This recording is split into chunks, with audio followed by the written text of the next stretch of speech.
Cover करने वाले हैं हमारा अतीत थर्ड। और जितने भी क्वेश्चन आंसर है, ये क्वेश्चन आंसर तो है ही, साथ में आपके प्रैक्टिस भी हो रहे हैं, और इसके साथ में इसमें जो व्याख्या दिया हुआ है ना, उससे एक स्टोरी भी जो आपको अभी तक नहीं आ रही है, वो भी आपका जो कॉन्सेप्ट है उस पे, उस क्वेश्चन पे, वो भी यहाँ पे क्लियर हो जा रही है। तो पहला जो चैप्टर है क्लास 8 का, वो है ब्रिटिश काल के संदर्भ में निम्नलिखित कथनों पर विचार करिए। ब्रिटिश काल के संदर्भ में पहला जो था स्टेटमेंट है कि हिंदुस्तान के नक्शे तैयार करने का कार्य रॉबर्ट क्लाइव ने जेम्स रनल को दिया था। ठीक है। दूसरा कथन आपसे कह रहा है, ये पहला कथन सही है। दूसरा कथन है कि रॉबर्ट क्लाइव जो है ये भारत का प्रथम गवर्नर जनरल था, तो ये भी आप जानते हैं कि सही है।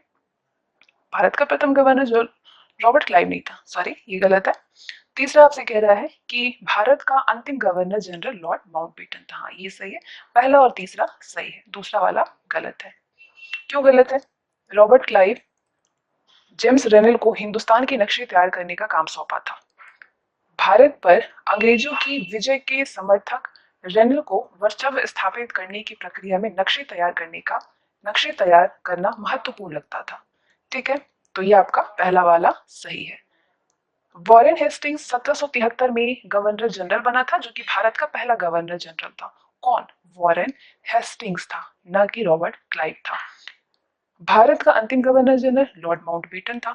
दूसरा क्वेश्चन है, a history of British India, ये जो पुस्तक है ये किसके द्वारा लिखी गई है? A history of British India पुस्तक के लेखक हैं जेम्स मिल। कौन है? जेम्स मिल है। तो आइए इनके संदर्भ में कुछ विशेष चीजें हम लोग जान लेते हैं कि अगर ऐसा इससे रिलेटेड अगर क्वेश्चन पूछेगा तो क्या क्या पूछ सकता है। 1817 में स्कॉटलैंड के अर्थशास्त्री और राजनीतिक दार्शनिक जेम्स मिल ने 3 विशाल खंडों में a mystery of British India नामक पुस्तक लिखी है। इस किताब में उन्होंने भारत के इतिहास को हिंदू, मुस्लिम और ब्रिटिश, ये 3 कालखंडों में बांटा था। मील को लगता था कि सभी एशियाई समाज सभ्यता के मामले में यूरोप से पीछे हैं और ब्रिटिश शासन भारत को सभ्यता की राह पर ले जा सकता था। मील ने तो यहाँ तक सुझाव दे दिया था कि अंग्रेजों को भारत के सारे भूभाग पर कब्जा कर लेना चाहिए, ताकि भारतीय जनता को ज्ञान और सुखी जीवन प्रदान किया जा सके। वो मानता था, मील, कि अंग्रेजों की मदद के बिना हिंदुस्तान प्रगति नहीं कर सकता। चलिए अगला क्वेश्चन आपसे कह रहा है कि अंग्रेजों के द्वारा सरकारी रिकॉर्ड को संभाल करके रखने के संदर्भ में जो कथन दिया है, इसमें बताइए कि कौन कौन सा सही है। पहला तो कथन आपके सामने है जो कि कह रहा है कि अंग्रेजों द्वारा महत्वपूर्ण दस्तावेजों को बचा करके रखने के लिए अभिलेखागार यानी आर्काइव और संग्रहालय जैसे स्थान बनाए गए थे। अभिलेखों को, दस्तावेजों को बचा करके रखने के लिए बनाए गए थे। तो आप कहेंगे कि हाँ ये सही है, अंग्रेजों द्वारा सरकारी रिकॉर्ड को संभाल रखने के संदर्भ में। तो दूसरा कथन भी हम देख लेते हैं। प्रत्येक सरकारी विभाग की कार्यवाही के दस्तावेजों को सावधानी पूर्वक नकलें बनाई जाती थी उनकी, जिन्हें कि खुशन वीसी के माहिर लिखते थे। फिर से एक बार मैं पढ़ती हूँ उसको। प्रत्येक सरकारी विभाग की कार्यवाही के दस्तावेजों की सावधानी पूर्वक नकलें बनाई जाती थी, जिन्हें कि खुशन वीसी के माहिर लिखते थे। ये भी सही है। अगला कह रहा है कि अंग्रेजी शासन के द्वारा तैयार किए गए सरकारी रिकॉर्ड इतिहासकारों का एक महत्वपूर्ण साधन होते हैं। तो क्योंकि यहाँ पे सही पूछा जा रहा है, तो ये तीनों ही स्टेटमेंट बिल्कुल सही है। ठीक है, तीनों ही स्टेटमेंट बिल्कुल सही है। आगे बढ़ते हैं और जानते हैं इस कथन के बारे में कि ये तीनों क्यों सही है। तो डी ऑप्शन, पहला, दूसरा और तीसरा तीनों सही है। अंग्रेजों को लगता था कि तमाम अहम दस्तावेजों और पत्रों को संभाल कर रखना जरूरी है, लिहाजा उन्होंने महत्वपूर्ण दस्तावेजों को बचा कर रखने के लिए अभिलेखागार और संग्रहालय जैसे संस्थान बनाए। 19वीं सदी की शुरुआत में प्रशासन की एक शाखा से दूसरी शाखा के पास भेजे गए पत्रों और ज्ञापनों को आप आज भी अभिलेखागारों में देख सकते हैं। 19वीं सदी के शुरुआती सालों में इन दस्तावेजों की सावधानी पूर्वक नकलें बनाई जाती थी। उन्हें खुशन वीसी के माहिर लिखते थे। तो दोनों ही, पहला दूसरा कथन सही है। अब खुशूसी खुशन वीसी या फिर इसको सुलेखन वीसी भी कहते थे, ये ऐसे लोग होते हैं जो कि बहुत सुंदर ढंग से चीजें लिखते हैं। तीसरा भी सही है कथन। तीसरा आपने पढ़ा कि अंग्रेजी शासन के द्वारा तैयार किए गए सरकारी रिकॉर्ड इतिहासकारों का एक महत्वपूर्ण साधन होता था। क्यों होता था? क्योंकि अंग्रेजी शासन द्वारा तैयार किए गए सरकारी रिकॉर्ड इतिहासकारों का एक महत्वपूर्ण साधन होता था। अंग्रेजों को मान्यता था कि चीजों को लिखना बहुत महत्वपूर्ण है। तीसरा भी बिल्कुल सही है। तो अब आइए सेकंड चैप्टर पे आते हैं, क्लास 8 की एनसीईआरटी से। दूसरा चैप्टर था कि व्यापार से साम्राज्य तक कंपनी की सत्ता स्थापित होती है। व्यापार से साम्राज्य तक कंपनी की सत्ता स्थापित होती है। इससे रिलेटेड क्वेश्चंस को हम लोग करेंगे। पहला क्वेश्चन है कि भारत में यूरोपीय व्यापारिक शक्तियों के आगमन का सही क्रम बताइए कौन सा है। भारत में यूरोपियन शक्ति के आगमन का, यूरोपीय व्यापारिक शक्तियों के आगमन का, तो सबसे सिंपल क्वेश्चन आपको अभी यही दिखाई दे रहा होगा। सबसे पहले पुर्तगाली आए थे, उसके बाद डच आए थे, फिर अंग्रेज आए थे, फिर फ्रांसीसी आए थे। ठीक है, दूसरे क्वेश्चन देखते हैं। पहली बार यूरोप से भारत तक पहुंचने के समुद्री मार्ग का पता वास्को डी गामा नामक खोजी यात्री द्वारा लगाया गया था। तो ये यात्री बताइए किस देश से संबंधित था। ये यात्री संबंधित था पुर्तगाल से। वास्को डी गामा कहाँ का निवासी था? पुर्तगाली था ये। इसने 1498 में पहली बार यूरोप से भारत पहुंचने का समुद्री मार्ग खोजा था। अगला क्वेश्चन कह रहा है कि 17वीं शताब्दी के प्रथमार्ध के संदर्भ में निम्नलिखित कथनों पर विचार करिए।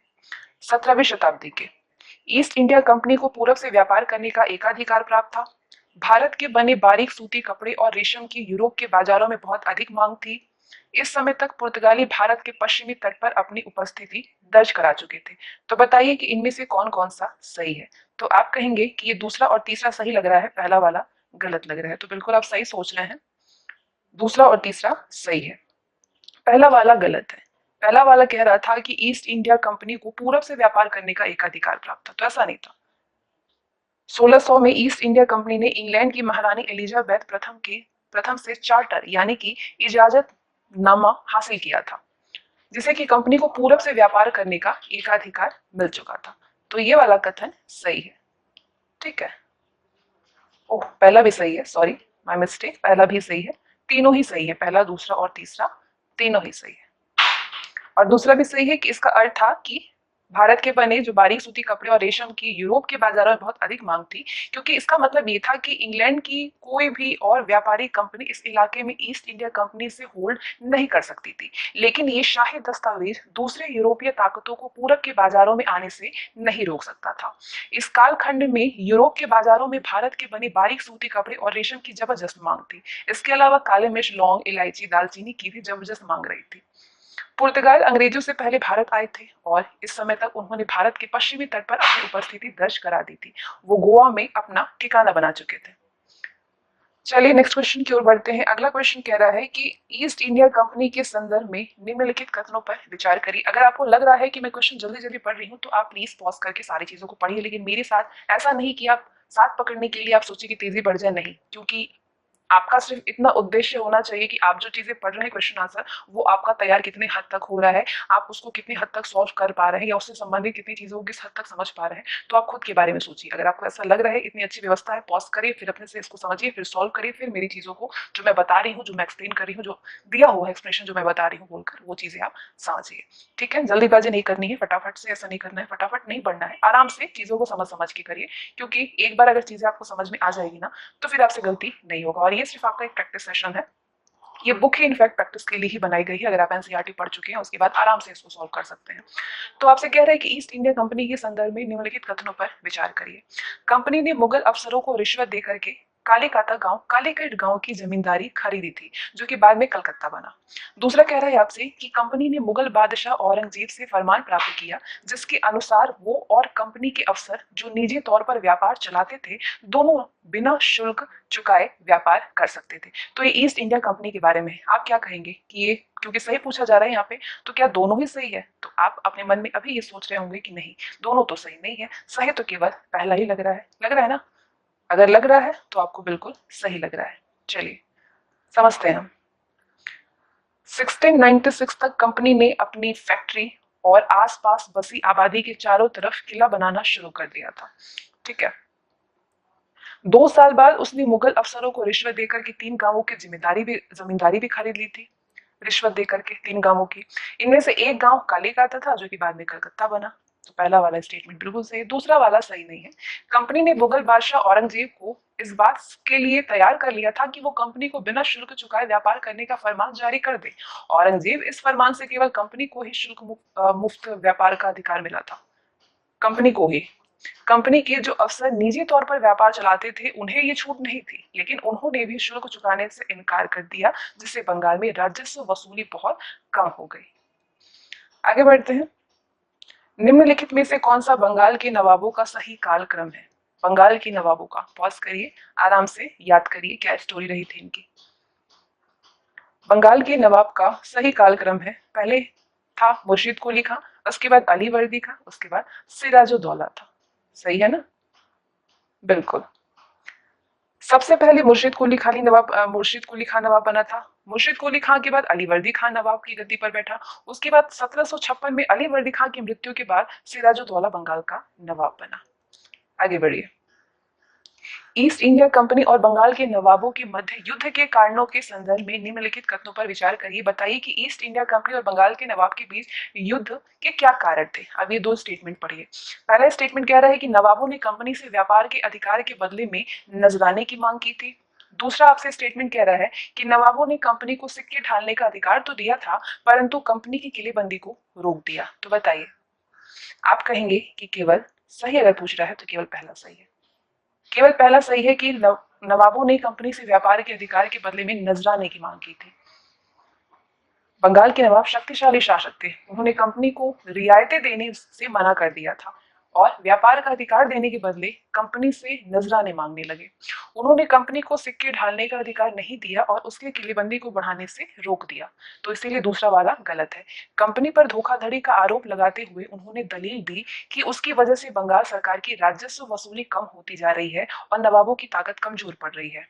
कंपनी नवाब के राज्य के आंतरिक मामलों में टांग अड़ाती थी। साथ ही कंपनी का कहना था कि स्थानीय अधिकारों की बेतुकी मांगों से कंपनी का व्यापार तबाह हो रहा है।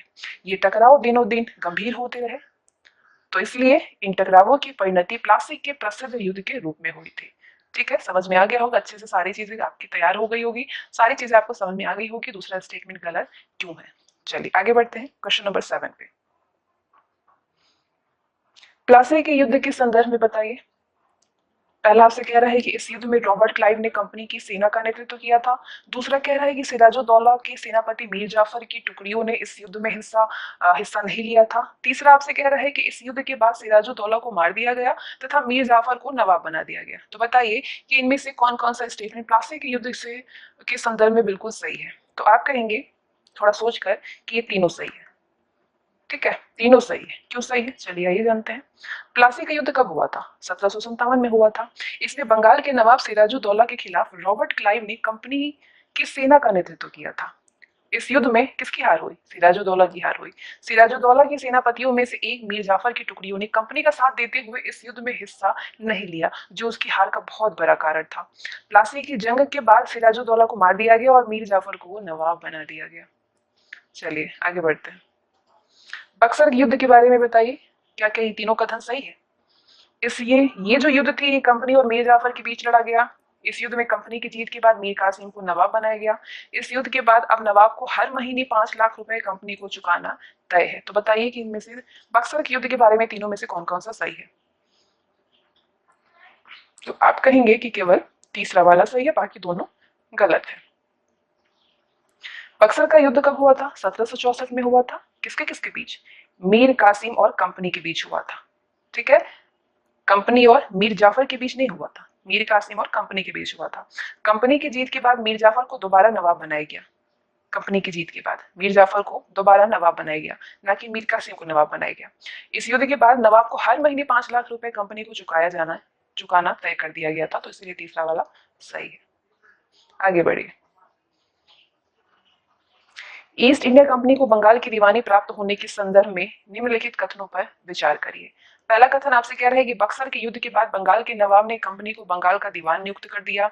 दूसरा आपसे कह रहा है कि बंगाल की दीवानी मिलने के बाद व्यापार की चीजें खरीदने के लिए कंपनी को ब्रिटेन से सोना लाने की जरूरत नहीं रही थी।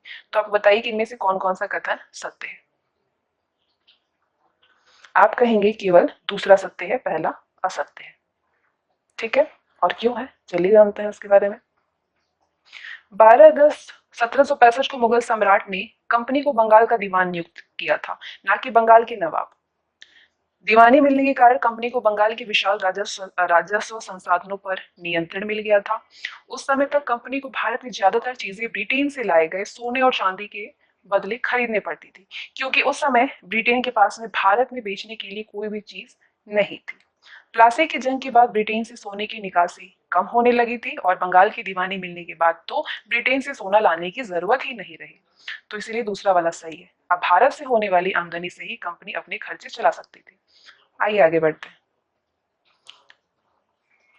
बक्सर के युद्ध के बाद कंपनी ने भारतीय रियासतों में रेजिडेंट तैनात कर दिए। इन रेजिडेंटों के संदर्भ में निम्नलिखित में से कौन सा सही है, बताइए। पहला है कि ये कंपनी राजनीतिक या व्यवसायिक प्रतिनिधि होते थे। ये कंपनी के राजनीतिक या व्यवसायिक प्रतिनिधि होते थे। इनके माध्यम से कंपनी के अधिकारी भारतीय राजस्वों के भीतर मामले में दखल देते थे। इनके माध्यम से कंपनी के अधिकारी भारतीय राज्यों के भीतर के मामलों में दखल देते थे। तो बताइए कि दोनों में से कौन कौन सा सही है, क्योंकि सही उत्तर आपको बतानी है। दोनों दोनों ही सही है, पहला और दूसरा। कंपनी के द्वारा तैनात ये रेजिडेंट कंपनी के राजनीतिक या व्यापारिक प्रतिनिधि होते थे। उनका काम होता था कंपनी के हितों की रक्षा करना और उन्हें आगे बढ़ाना। रेजिडेंट के माध्यम से कंपनी के अधिकारी भारतीय राज्यों के भीतरी मामलों में दखल देने लगे थे। अगला राजा कौन होगा, किस पद पर किसको बैठाया जाएगा, इस तरह की चीजें भी कंपनी के अफसर ही तय करना चाहते थे। आइए सहायक संधि के बारे में बताइए, क्या ये तीनों सही है? इस व्यवस्था को स्वीकारने वाले रियासतों को स्वतंत्र सेनाएं रखने का अधिकार नहीं होता था। इस संधि के तहत रियासतों को सुरक्षा के बदले कंपनी द्वारा रखी गई सहायक सेना का खर्च कंपनी को चुकाना पड़ता था। रियासतों के द्वारा इस संधि की शर्तों में तय रकम न दे पाने पर जुर्माने के तौर पर उनका इलाका छीन लिया जाता था। तो बताइए सहायक संधि के संदर्भ में क्या ये सारे कथन, ये तीनों कथन सही है? तो आप कहेंगे कि हाँ, सही है।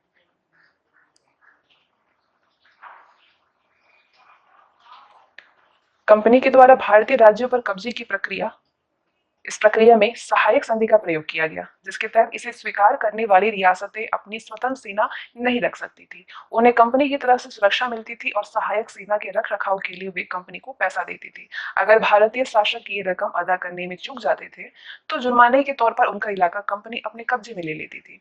जैसे कि उदाहरण के लिए गवर्नर जनरल वेलेस्ली के समय अवध के नवाब को 1801 में अपना आधा इलाका कंपनी को सौंपने के लिए मजबूर किया गया था। इसी आधार पर हैदराबाद के भी कई इलाके छीन लिए गए। अगला क्वेश्चन आपसे कह रहा है कि मैसूर रियासत के संदर्भ में निम्नलिखित कथनों पर विचार करिए। पहला है कि हैदर अली और टीपू सुल्तान के समय मालाबार तट पर होने वाला व्यापार मैसूर रियासत के नियंत्रण में था। दूसरा है टीपू सुल्तान को शेरे मैसूर कहा जाता था। तीसरा है कि टीपू ने अपनी सेना के आधुनिकीकरण के लिए डचों की सहायता ली थी। तो बताइए कि इनमें से कौन कौन सा सही है? केवल पहला और दूसरा सही है, तीसरा गलत है। ठीक है। हैदर अली का शासनकाल 1761 से 1782 था और उसके पुत्र टीपू सुल्तान का शासनकाल 1782 से 99 तक। इसके समय में लगातार मालाबार तट पर होने वाला मैसूर रियासत के नियंत्रण में था व्यापार। यहाँ से कंपनी काले मिर्च और इलायची खरीदती थी। 1785 में टीपू सुल्तान ने अपनी रियासत में पड़ने वाले बंदरगाहों से चंदन की लकड़ी, काले मिर्च और इलायची का निर्यात रोका और स्थानीय सौदागरों को भी कंपनी के साथ में व्यापार करने से रोक दिया था। टीपू को शेर मैसूर के नाम से भी जाना जाता था और उसके राजसी झंडे पर भी शेर की तस्वीरें होती थी। टीपू सुल्तान ने भारत में रहने वाले फ्रांसीसी व्यापारियों से घनिष्ठ संबंध विकसित किए और उनकी मदद से अपनी सेना का आधुनिकीकरण किया। आगे बढ़ते हैं।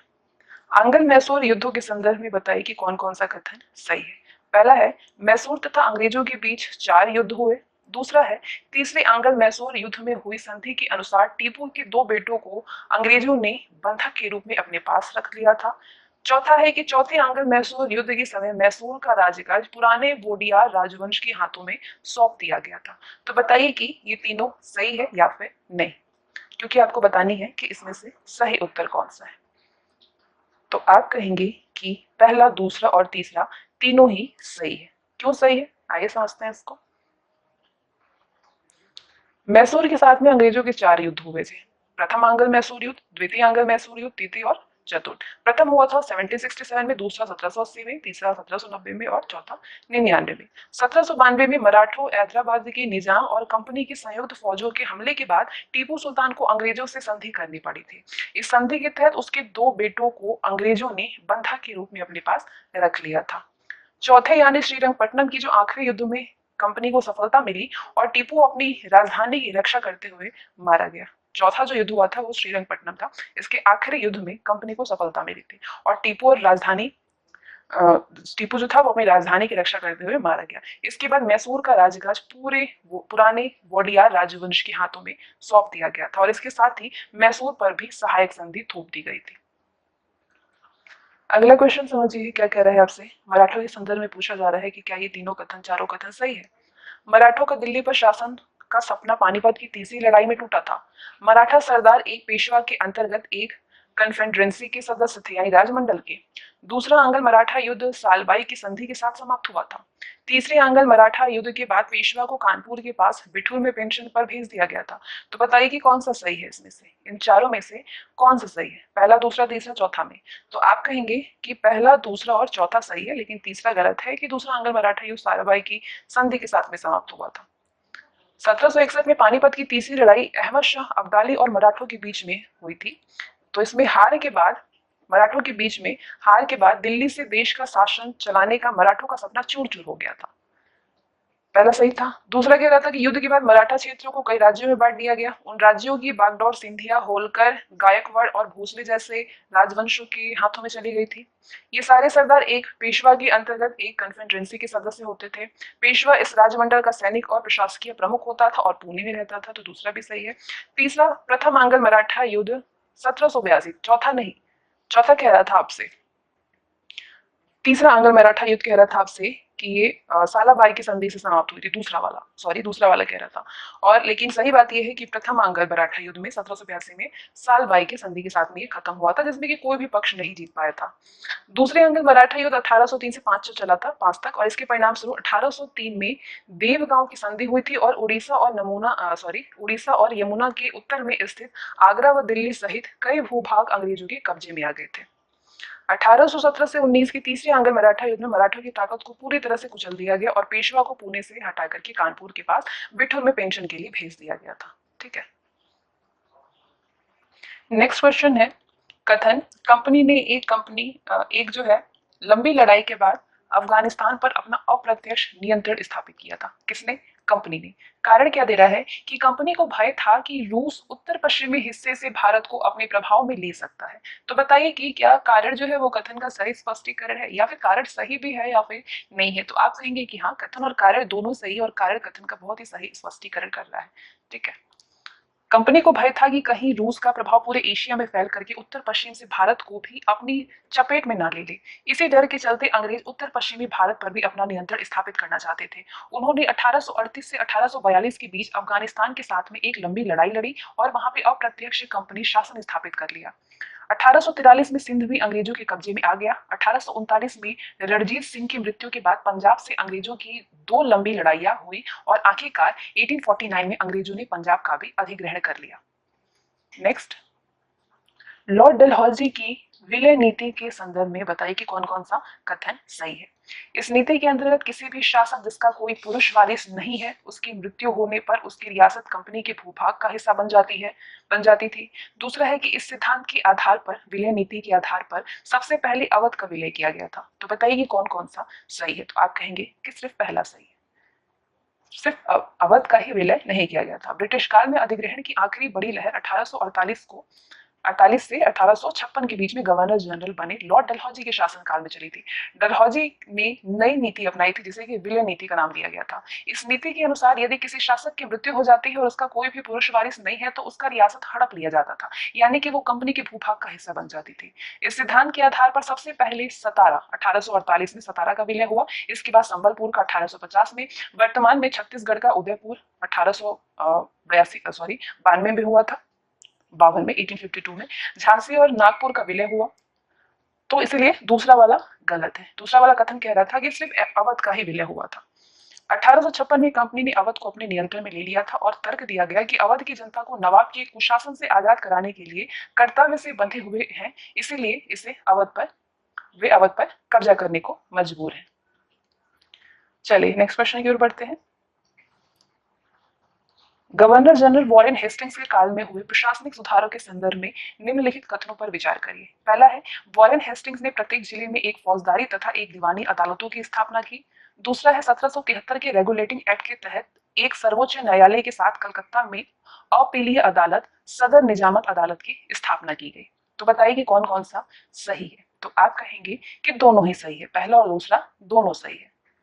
वॉरेन हेस्टिंग्स के समय 3 प्रेसिडेंसियों बंगाल, मद्रास और बंबई थी, 3 प्रेसिडेंसियां थी। हर एक का शासन गवर्नर जनरल के पास होता था। सबसे ऊपर गवर्नर जनरल होता था। गवर्नर जनरल वॉरेन हेस्टिंग्स ने कई प्रशासकीय सुधार किए थे। न्याय के क्षेत्र में उसके सुधार खास तौर से उल्लेखनीय थे। 1772 में एक नई व्यवस्था के तहत उसने प्रत्येक जिले में 2 अदालत, एक फौजदारी और एक दीवानी अदालत स्थापित की थी। दीवानी अदालतों के मुखिया यूरोपीय जिला कलेक्टर होते थे। फौजदारी अदालतें अभी भी काजी यानी न्यायाधीश और मुफ्ती यानी मुस्लिम समुदाय का एक न्यायविद जो कानूनों की व्याख्या करता है उसके ही अंतर्गत होती थी, लेकिन वे भी कलेक्टर की निगरानी में काम करते थे। 1773 के रेगुलेटरी एक्ट के तहत एक सर्वोच्च न्यायालय 1774 में सर्वोच्च न्यायालय की स्थापना की गई। इसके अलावा कलकत्ता में अपीलीय अदालत सदर निजामत अदालत की भी स्थापना की गई। नेक्स्ट क्वेश्चन है, अंग्रेज गवर्नरों के संदर्भ में निम्नलिखित कथनों में से कौन सा सही है? पहला है, रॉबर्ट क्लाइव को इंग्लैंड लौटने के बाद ब्रिटिश संसद में भ्रष्टाचार के आरोपों की सफाई देनी पड़ी थी। दूसरा है, वॉरेन हेस्टिंग्स जब इंग्लैंड लौटा तो उस पर ब्रिटिश संसद में महाभियोग का मुकदमा चला। तीसरा है कि भारत में लॉर्ड हेस्टिंग्स के नेतृत्व में सर्वोच्चता की एक नई नीति शुरू की गई थी। तो बताइए कि इनमें से कौन कौन सा सही है? तो आप कहेंगे कि पहला, दूसरा और तीसरा तीनों ही सही है। रॉबर्ट क्लाइव को गवर्नर के अपने दूसरे कार्यकाल में कंपनी के भीतर फैले भ्रष्टाचार को खत्म करने का काम सौंपा गया था, लेकिन कार्यकाल पूरी होने पर वो 1767 में भारत में रवाना हुए तो यहाँ उसकी संपत्ति 401 पौंड के बराबर थी। इसलिए 1772 में ब्रिटिश संसद में उसे खुद भ्रष्टाचार के आरोपों पर अपनी सफाई देनी पड़ी थी। उसे इस मामले से बरी तो कर दिया गया था, लेकिन 1774 में उसने आत्महत्या कर ली। वॉरेन हेस्टिंग्स के वापस लौटने पर एडमंड बर्ग ने उस पर बंगाल का शासन सही ढंग से न चला पाने का आरोप जड़ दिया।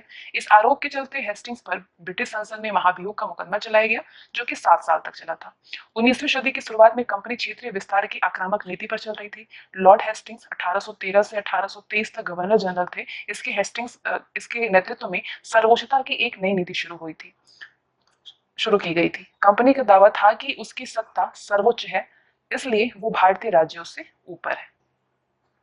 आगे बढ़ते हैं। अगला क्वेश्चन है कि निम्नलिखित में से कौन कित्तूर, जो कि अब का कर्नाटक है, पहले कित्तूर हुआ करता था, अंग्रेज विरोधी आंदोलन के नेतृत्व से संबंधित है? कित्तूर में जो अंग्रेज विरोधी आंदोलन हुए थे उससे संबंधित है। इन कथनों को कौन संबंधित है पूछा जा रहा है। रानी चिन्मा संबंधित है, रायना संबंधित है, दोनों संबंधित है, या फिर टीपू सुल्तान संबंधित है? तो आप कहेंगे कि रानी चिन्मा और रायन्ना संबंधित है कित्तूर में जो अंग्रेज विरोधी आंदोलन हुए थे। रानी चिन्मा ने कित्तूर में अंग्रेज विरोधी आंदोलन का नेतृत्व शुरू किया था, जिस कारण 1824 में उन्हें गिरफ्तार कर लिया गया और 1829 में जेल में उनकी मृत्यु हो गई। चिन्नम्मा के बाद कित्तूर स्थित संगोली के एक गरीब चौकीदार रायन्ना ने यह प्रतिरोध जारी रखा था। चौतरफा समर्थन और सहायता से उसने बहुत सारे ब्रिटिश शिविरों और दस्तावेजों को नष्ट कर दिया था। आखिरकार उसे भी अंग्रेजों ने पकड़ करके 1830 में फांसी पर लटका दिया। चलिए आगे बढ़ते हैं। तीसरा चैप्टर है क्लास 8 की एनसीईआरटी का इंडियन हिस्ट्री में, ग्रामीण क्षेत्र पर शासन चलाना।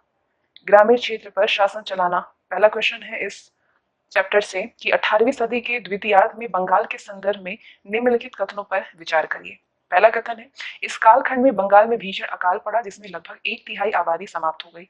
दूसरा है कि इस कालखंड में गवर्नर जनरल वॉरेन हेस्टिंग्स के कार्यकाल के दौरान कंपनी ने राजस्व आय के लिए स्थायी बंदोबस्त नामक एक व्यवस्था लागू की थी। तो बताइए कौन कौन सा सत्य है इसमें से? विचार करिए और बताइए। पहला कथन सत्य है, दूसरा वाला असत्य है। पहला क्यों सत्य है, दूसरा क्यों असत्य है, वो हम इस बॉक्स में समझेंगे। बंगाल की दीवानी मिलने के बाद अंग्रेजों की नीतियों से बंगाल की अर्थव्यवस्था गहरे संकट में फंसती जा रही थी। इस बीच 1770 में बंगाल में भीषण अकाल पड़ा। इसमें बंगाल में 1 करोड़ लोगों की मौत भी हो गई, जो कि बंगाल की आबादी का लगभग 1/3 था। इसलिए पहला वाला सही है। दूसरा है कि अर्थव्यवस्था में अपना राजस्व तय करने के लिए ही 1793 में कंपनी ने स्थायी बंदोबस्त लागू किया। इस समय गवर्नर जनरल लॉर्ड कार्नवालिस था, इसलिए दूसरा वाला गलत है। दूसरे क्वेश्चन पे बढ़ते हैं। स्थायी बंदोबस्त के संदर्भ में निम्नलिखित कथनों पर विचार करिए। स्थायी बंदोबस्त से संबंधित पहला है कि इसके अंतर्गत राजाओं और तालुकदारों को जमींदार के रूप में मान्यता देकर के उन्हें किसान से लगान वसूलने का काम दिया जाता था। तो क्या ये सही है? तो आप कहेंगे कि हाँ ये तो सही है। क्या पूछा जा रहा है वो हम पढ़ लेते हैं कि क्या ये सही कथन पूछ रहा है, ये गलत कथन पूछ रहा है। दूसरा स्टेटमेंट है कि इस व्यवस्था के अनुसार जो जमींदार राजस्व चुकाने में विफल होता था उसकी जमींदारी छीन ली जाती थी। तीसरा है कि इसके अंतर्गत किसान से तय राजस्व को कभी भी बढ़ाया नहीं जा सकता था और जमींदार पर किसान का अधिकार सुरक्षित रखा जाता था। तो सही पूछा जा रहा है कि कौन कौन सा सही है, तो आप कहेंगे कि पहला जो हमने सही कहा था वो तो सही है ही, साथ में दूसरा भी सही है, लेकिन तीसरा गलत है। तो केवल पहला और दूसरा सही है। स्थायी बंदोबस्त की शर्तों के हिसाब से राजाओं और तालुकदारों को जमींदारी के रूप में मान्यता दी गई। उन्हें किसानों से लगान वसूलने और कंपनी को राजस्व चुकाने का जिम्मा सौंपा गया। तो पहला सही है। इस व्यवस्था में जमींदारों की ओर से चुकाई जाने वाली राशि स्थायी रूप से तय कर दी गई थी। इसका मतलब ये था कि भविष्य में कभी भी उसका इजाफा नहीं किया जाएगा। लेकिन ये शर्त केवल जमींदारों के लिए ही नहीं था, ये जो शर्त था वो केवल जमींदारों के लिए ही था, ना कि किसानों के लिए। ठीक है, सिर्फ जमींदार के लिए था। जमींदार किसान से लगान की मांग बढ़ा सकते थे। ऐसा इसलिए था क्योंकि अंग्रेजों को लगता था कि राज्य की ओर से राजस्व की मांग बढ़ने वाला नहीं थी।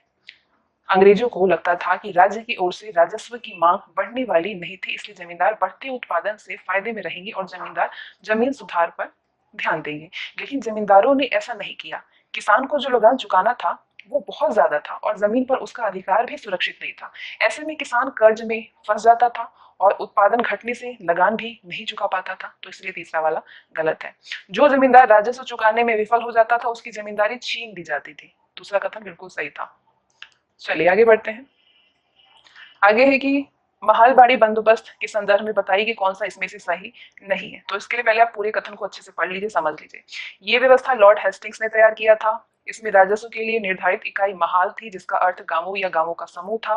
इसमें निर्धारित राजस्व स्थायी रूप से तय नहीं था। इसमें कंपनी द्वारा कर एकत्र करने का दायित्व जमींदारों को दिया जाता था। तो बताइए कौन सा इसमें से कौन कौन सा सही नहीं लग रहा है आपको। तो आप कहेंगे कि इसमें दूसरा और तीसरा तो सही लग रहा है, लेकिन जो पहला और चौथा में थोड़ा सा कंफ्यूजन समझ में आ रही है, यानी कि पहला और चौथा गलत हो सकता है। तो समझते हैं पूरे स्टोरी को हम लोग कि बंगाल प्रेसिडेंसी के उत्तर पश्चिमी प्रांतों के लिए होल्ट मैकेंजी नामक अंग्रेज ने एक नई व्यवस्था महालबाड़ी व्यवस्था तैयार किया था, जिसे कि 1822 में लागू किया गया था।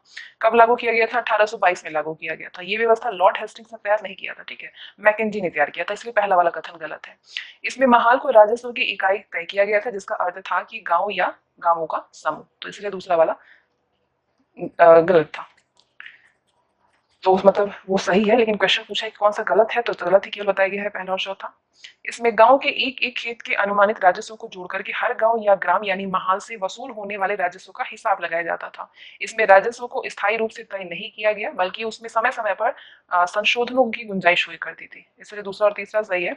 इसमें राजस्व इकट्ठा करने और उसे कंपनी को अदा करने का जिम्मा जमींदार के बजाय गांव के मुखिया को सौंप दिया जाता था, इसलिए चौथा गलत है। तो गलत पूछा गया था, इसलिए पहला और चौथा आंसर आपका होना चाहिए। अगला क्वेश्चन है रैयतवाड़ी व्यवस्था के संदर्भ में बताइए कि तीनों में से कथन कौन कौन सा सही है।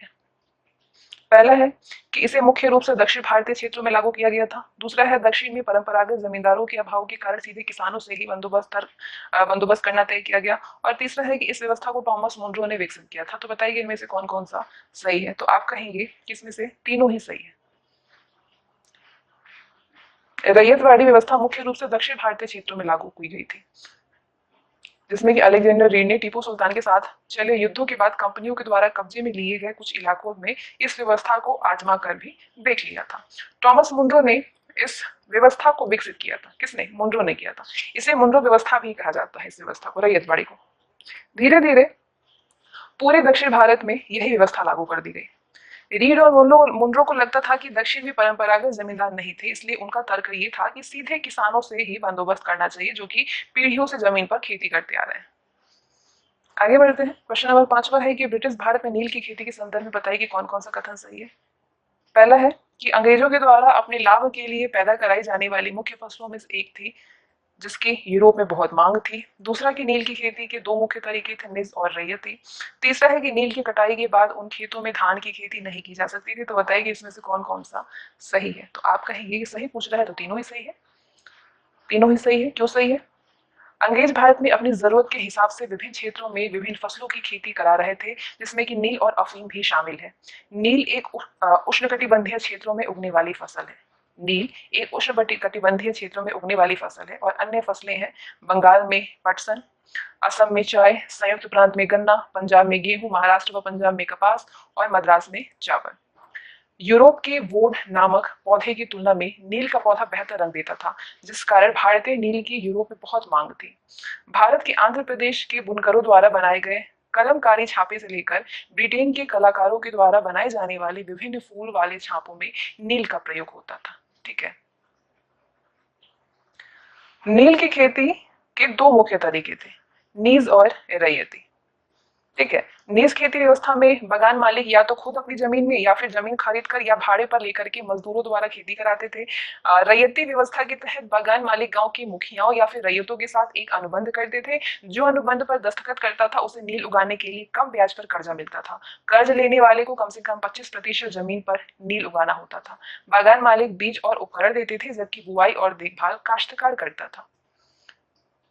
नील के साथ परेशानी ये थी कि उसकी जड़ें बहुत गहरी होती थी और वो मिट्टी की सारी ताकत खींच लेती थी, इसलिए नील की कटाई के बाद वहां पे धान की खेती नहीं की जा सकती थी। तो ये थी रैयत और नील में फर्क। आगे बढ़िए। आगे आपसे क्वेश्चन कह रहा है कि ब्रिटिश काल में बागान मालिकों तथा नील की खेती करने वाली रैयत रैयत के मध्य टकरावों के संदर्भ में निम्नलिखित कथनों पर विचार करिए। आवाज बहुत आ रही होगी बैकग्राउंड से, लेकिन इसका कोई उपाय नहीं है, बस आप ध्यान पूर्वक अपने लक्ष्य को देखिए और क्वेश्चन को सॉल्व करिए। ब्रिटिश काल में बगान मालिकों तथा नील की खेती करने वाली रैयतों के मध्य टकरावों के संदर्भ में बताइए क्या क्या ये सही है। बंगाल के किसानों ने नील की खेती से इनकार कर नील विद्रोह की शुरुआत की। नील उत्पादन व्यवस्था की जांच के लिए नील आयोग बना, जिसमें कि बगान मालिकों को निर्दोष बताया गया। चंपारण में महात्मा गांधी ने नील बगान मालिकों के खिलाफ आंदोलन का नेतृत्व किया। तो क्या बताना है, बताइए कि इनमें से कौन कौन सा कथन सही है। तो आप कहेंगे कि इसमें से दूसरा वाला गलत है, बाकी दोनों ही पहला तीसरा सही है। नील उत्पादन व्यवस्था की जांच के लिए नील आयोग बना, जिसने कि बगान मालिकों को निर्दोष बताया, ये गलत है, बाकी दोनों ही सही है।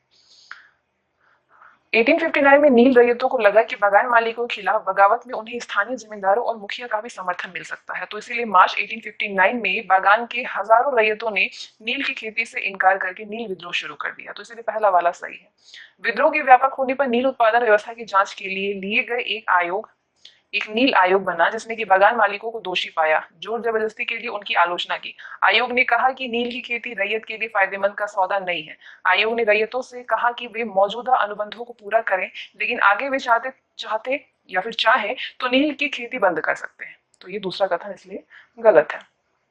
जब महात्मा गांधी दक्षिण अफ्रीका से लौटे तो बिहार में एक किसान ने उन्हें चंपारण अकाल नील किसानों की दुर्दशा को देखने का न्योता दिया। चंपारण आकार नील किसानों की दुर्दशा को 1917 में महात्मा गांधी ने इस दौरे के बाद नील बागान मालिकों के खिलाफ चंपारण आंदोलन की शुरुआत कर दी थी, तो इसलिए तीसरा वाला सही है।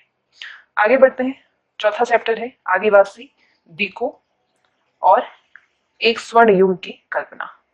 आदिवासी, दीको और एक स्वर्ण वर्ग की कल्पना। पहला क्वेश्चन है, ब्रिटिश काल में झूम खेती के संदर्भ में निम्नलिखित कथनों पर विचार करिए और बताना इसमें से सत्य कौन सा है। इसमें लोग जंगलों में छोटे भूखंडों के पेड़ों के ऊपरी हिस्सों को काटकर तथा वहीं की घास व झाड़ियों को जला करके साफ करके खेती करते थे। ऐसी खेती करने वाले किसान पूर्वोत्तर और मध्य भारत की पर्वतीय व जंगलीय पट्टियों में रहते थे। बताइए कौन कौन सा ब्रिटिश काल में झूम खेती के संदर्भ में सही है। दोनों। झूम खेती घुमंतु खेती को कहा जाता है। इसमें लोग जंगलों में छोटे भूखंडों के पेड़ों के ऊपरी हिस्से को काट करके और वहीं की घास व झाड़ियों को जला करके साफ कर देते थे। राख को जमीन पर फैला देते थे और फिर उसकी खुदाई कर बीज को बिखेर करके खेती करते थे। कुछ वर्षों तक, यह मतलब 2 या 3 वर्ष तक, जब मिट्टी में उर्वरता विद्यमान रहती है, इस भूमि पर खेती की जाती है। इसके बाद वे दूसरी जगह पे चले जाते थे जहाँ पे उन्हें अभी फसल काटी जाती थी, वो जगह कई सालों तक पड़ती होती थी। उस समय के लिए बिना खेती के छोड़ दी जाने वाली जमीन, ताकि उसकी मिट्टी दोबारा उपजाऊ ना हो जाए, पड़ी रहती थी। घुमंतु किसान सामान्यतः पूर्वोत्तर और मध्य भारत की पर्वतीय व जंगली पट्टियों में रहते थे। भारत के कुछ अन्य हिस्सों में भी घुमंतु किसान रहते हैं। गुजरात के बहुत सारे वन क्षेत्रों में ये अभी भी जारी है। गुजरात की भील जनजाति भी घुमंतु खेती करती है। ठीक है, झूम खेती। नेक्स्ट क्वेश्चन है, सूची फर्स्ट और सेकंड को आपको मिलान करनी है। ये जनजाति है और इन जनजाति से संबंधित ये उनकी विशेषताएं हैं। तो जनजातियों की विशेषताएं बताइए। गोंड और संथाल जनजाति एक जगह पे ठहर करके खेती करने वाले होते हैं। गोंड और संथाल जनजाति। खोंड और बैगा जनजाति क्या करते हैं, शिकारी और संग्राहक होते हैं। शिकारी करते हैं और संग्रह को स्टोर करते हैं। गद्दी और लबाड़िया जनजाति क्या करते हैं, ये पशुपालक होते हैं। गद्दी और लबाड़िया जनजाति पशुपालक होते हैं और भील और नागा जनजाति झूम खेती करते हैं। ठीक है। वर्तमान में उड़ीसा के जंगलों में रहने वाले खोंड और डुगरिया और मध्य भारत की बैगा शिकारी और संग्राहक जनजाति है। ब्रिटिश काल में स्थानीय बुनकरों और चमड़ा कारीगरों को कपड़े व चमड़े की रंगाई के लिए कुसुम और पलाश के फूलों की जरूरत होती थी, तो वे इन्हीं संग्राहक जनजातियों से ही कहते हैं, इसे ही क्या कहते हैं, संग्राहक जनजाति से ही कहते थे वो। गोंड मध्य भारत में, संथाल झारखंड की जनजाति है। ये गोंड और संथाल जैसी अनेक जनजातियां एक जगह ठहर करके खेती करती थी। बहुत सारे समुदायों में मुंडाओं की तरह जमीन पूरे कबीले की संपत्ति होती थी। ब्रिटिश अफसरों को एक जगह ठहर कर खेती करने वाली ऐसी जनजातियां शिकारी संग्राहक या घूमंत खेती करने वाली जनजातियों से अधिक सभ्य लगती थी। पंजाब के पहाड़ों में रहने वाले वन गुज्जर और आंध्र प्रदेश की लबाड़िया आदि समुदाय गाय भैंस के झुंड पालते थे। कुल्लू हिमाचल प्रदेश की जनजाति, हिमाचल प्रदेश में ये जनजाति पाई जाती है। कुल्लू के गद्दी समुदाय के लोग गरेड़िए थे और कश्मीर के बकरवाल बकरियां पालते थे। भील जो कि गुजरात व अन्य क्षेत्रों में भी है, और नागा नागालैंड में। भील और नागा जैसी कई जनजातियां घुमंतु कृषि करती थी। इन्हें स्थायी रूप से बसाने के लिए अंग्रेज ने जमीन को माप करके प्रत्येक व्यक्ति का हिस्सा और लगान तय किया। उन्होंने कुछ किसानों को भूस्वामी और दूसरों को पट्टीदार घोषित किया। नेक्स्ट क्वेश्चन है आपके सामने कि ब्रिटिश काल में आदिवासी मुखियाओं तथा उनकी परिस्थिति के संदर्भ में निम्नलिखित कथनों पर विचार करिए। ब्रिटिश काल में आदिवासी मुखियाओं और उनकी परिस्थिति से संबंधित। पहला है कि आदिवासी मुखियाओं का जमीन पर मालिकाना हक तो बना रहा, लेकिन उनकी शासकीय शक्तियां छीन गई। आदिवासी मुखियाओं को अंग्रेजों के प्रतिनिधि के रूप में काम करना पड़ता था तथा उन्हें नजराना देना पड़ता था। अंग्रेजों के आने से पहले कई जगहों पर आदिवासी मुखियाओं की अपनी पुलिस होती थी और वे जमीन एवं प्रबंधन के स्थानीय नियम खुद बनाते थे। तो बताइए कि इनमें से कौन कौन सा सही है। तीनों ही सही है। अंग्रेजों के आने से पहले अनेक स्थानों पर आदिवासी मुखियाओं की अपनी पुलिस होती थी और जमीन और प्रबंधन के स्थानीय नियम वे खुद बनाते थे। लेकिन अंग्रेजों के आने के बाद इसका जमीन पर मालिकाना हक तो बना रहा, लेकिन प्रशासनिक शक्तियां छीन ली गई। इन मुखियाओं को ब्रिटिश अधिकारियों के द्वारा बनाए गए नियमों को मानने के लिए बाध्य कर दिया गया। उन्हें अंग्रेजों को नजराना देना पड़ता था और अंग्रेजों के प्रतिनिधि की हैसियत से अपने समूह को अनुशासन में रखना होता था। 19वीं और 20वीं शताब्दियों के दौरान देश के विभिन्न भागों में जनजातीय समूह ने बदलते कानूनों, अपने व्यवहार पर लगी पाबंदियों, नए करों और व्यापारों व महाजनों के द्वारा किए जा रहे शोषण के खिलाफ कई बार विद्रोह किए। ऐसे विद्रोहों के संदर्भ में ये जो क्रम है, इसमें से बताइए ये कौन कौन से सही है। तो चलिए देखते हैं क्या क्रम दिया है।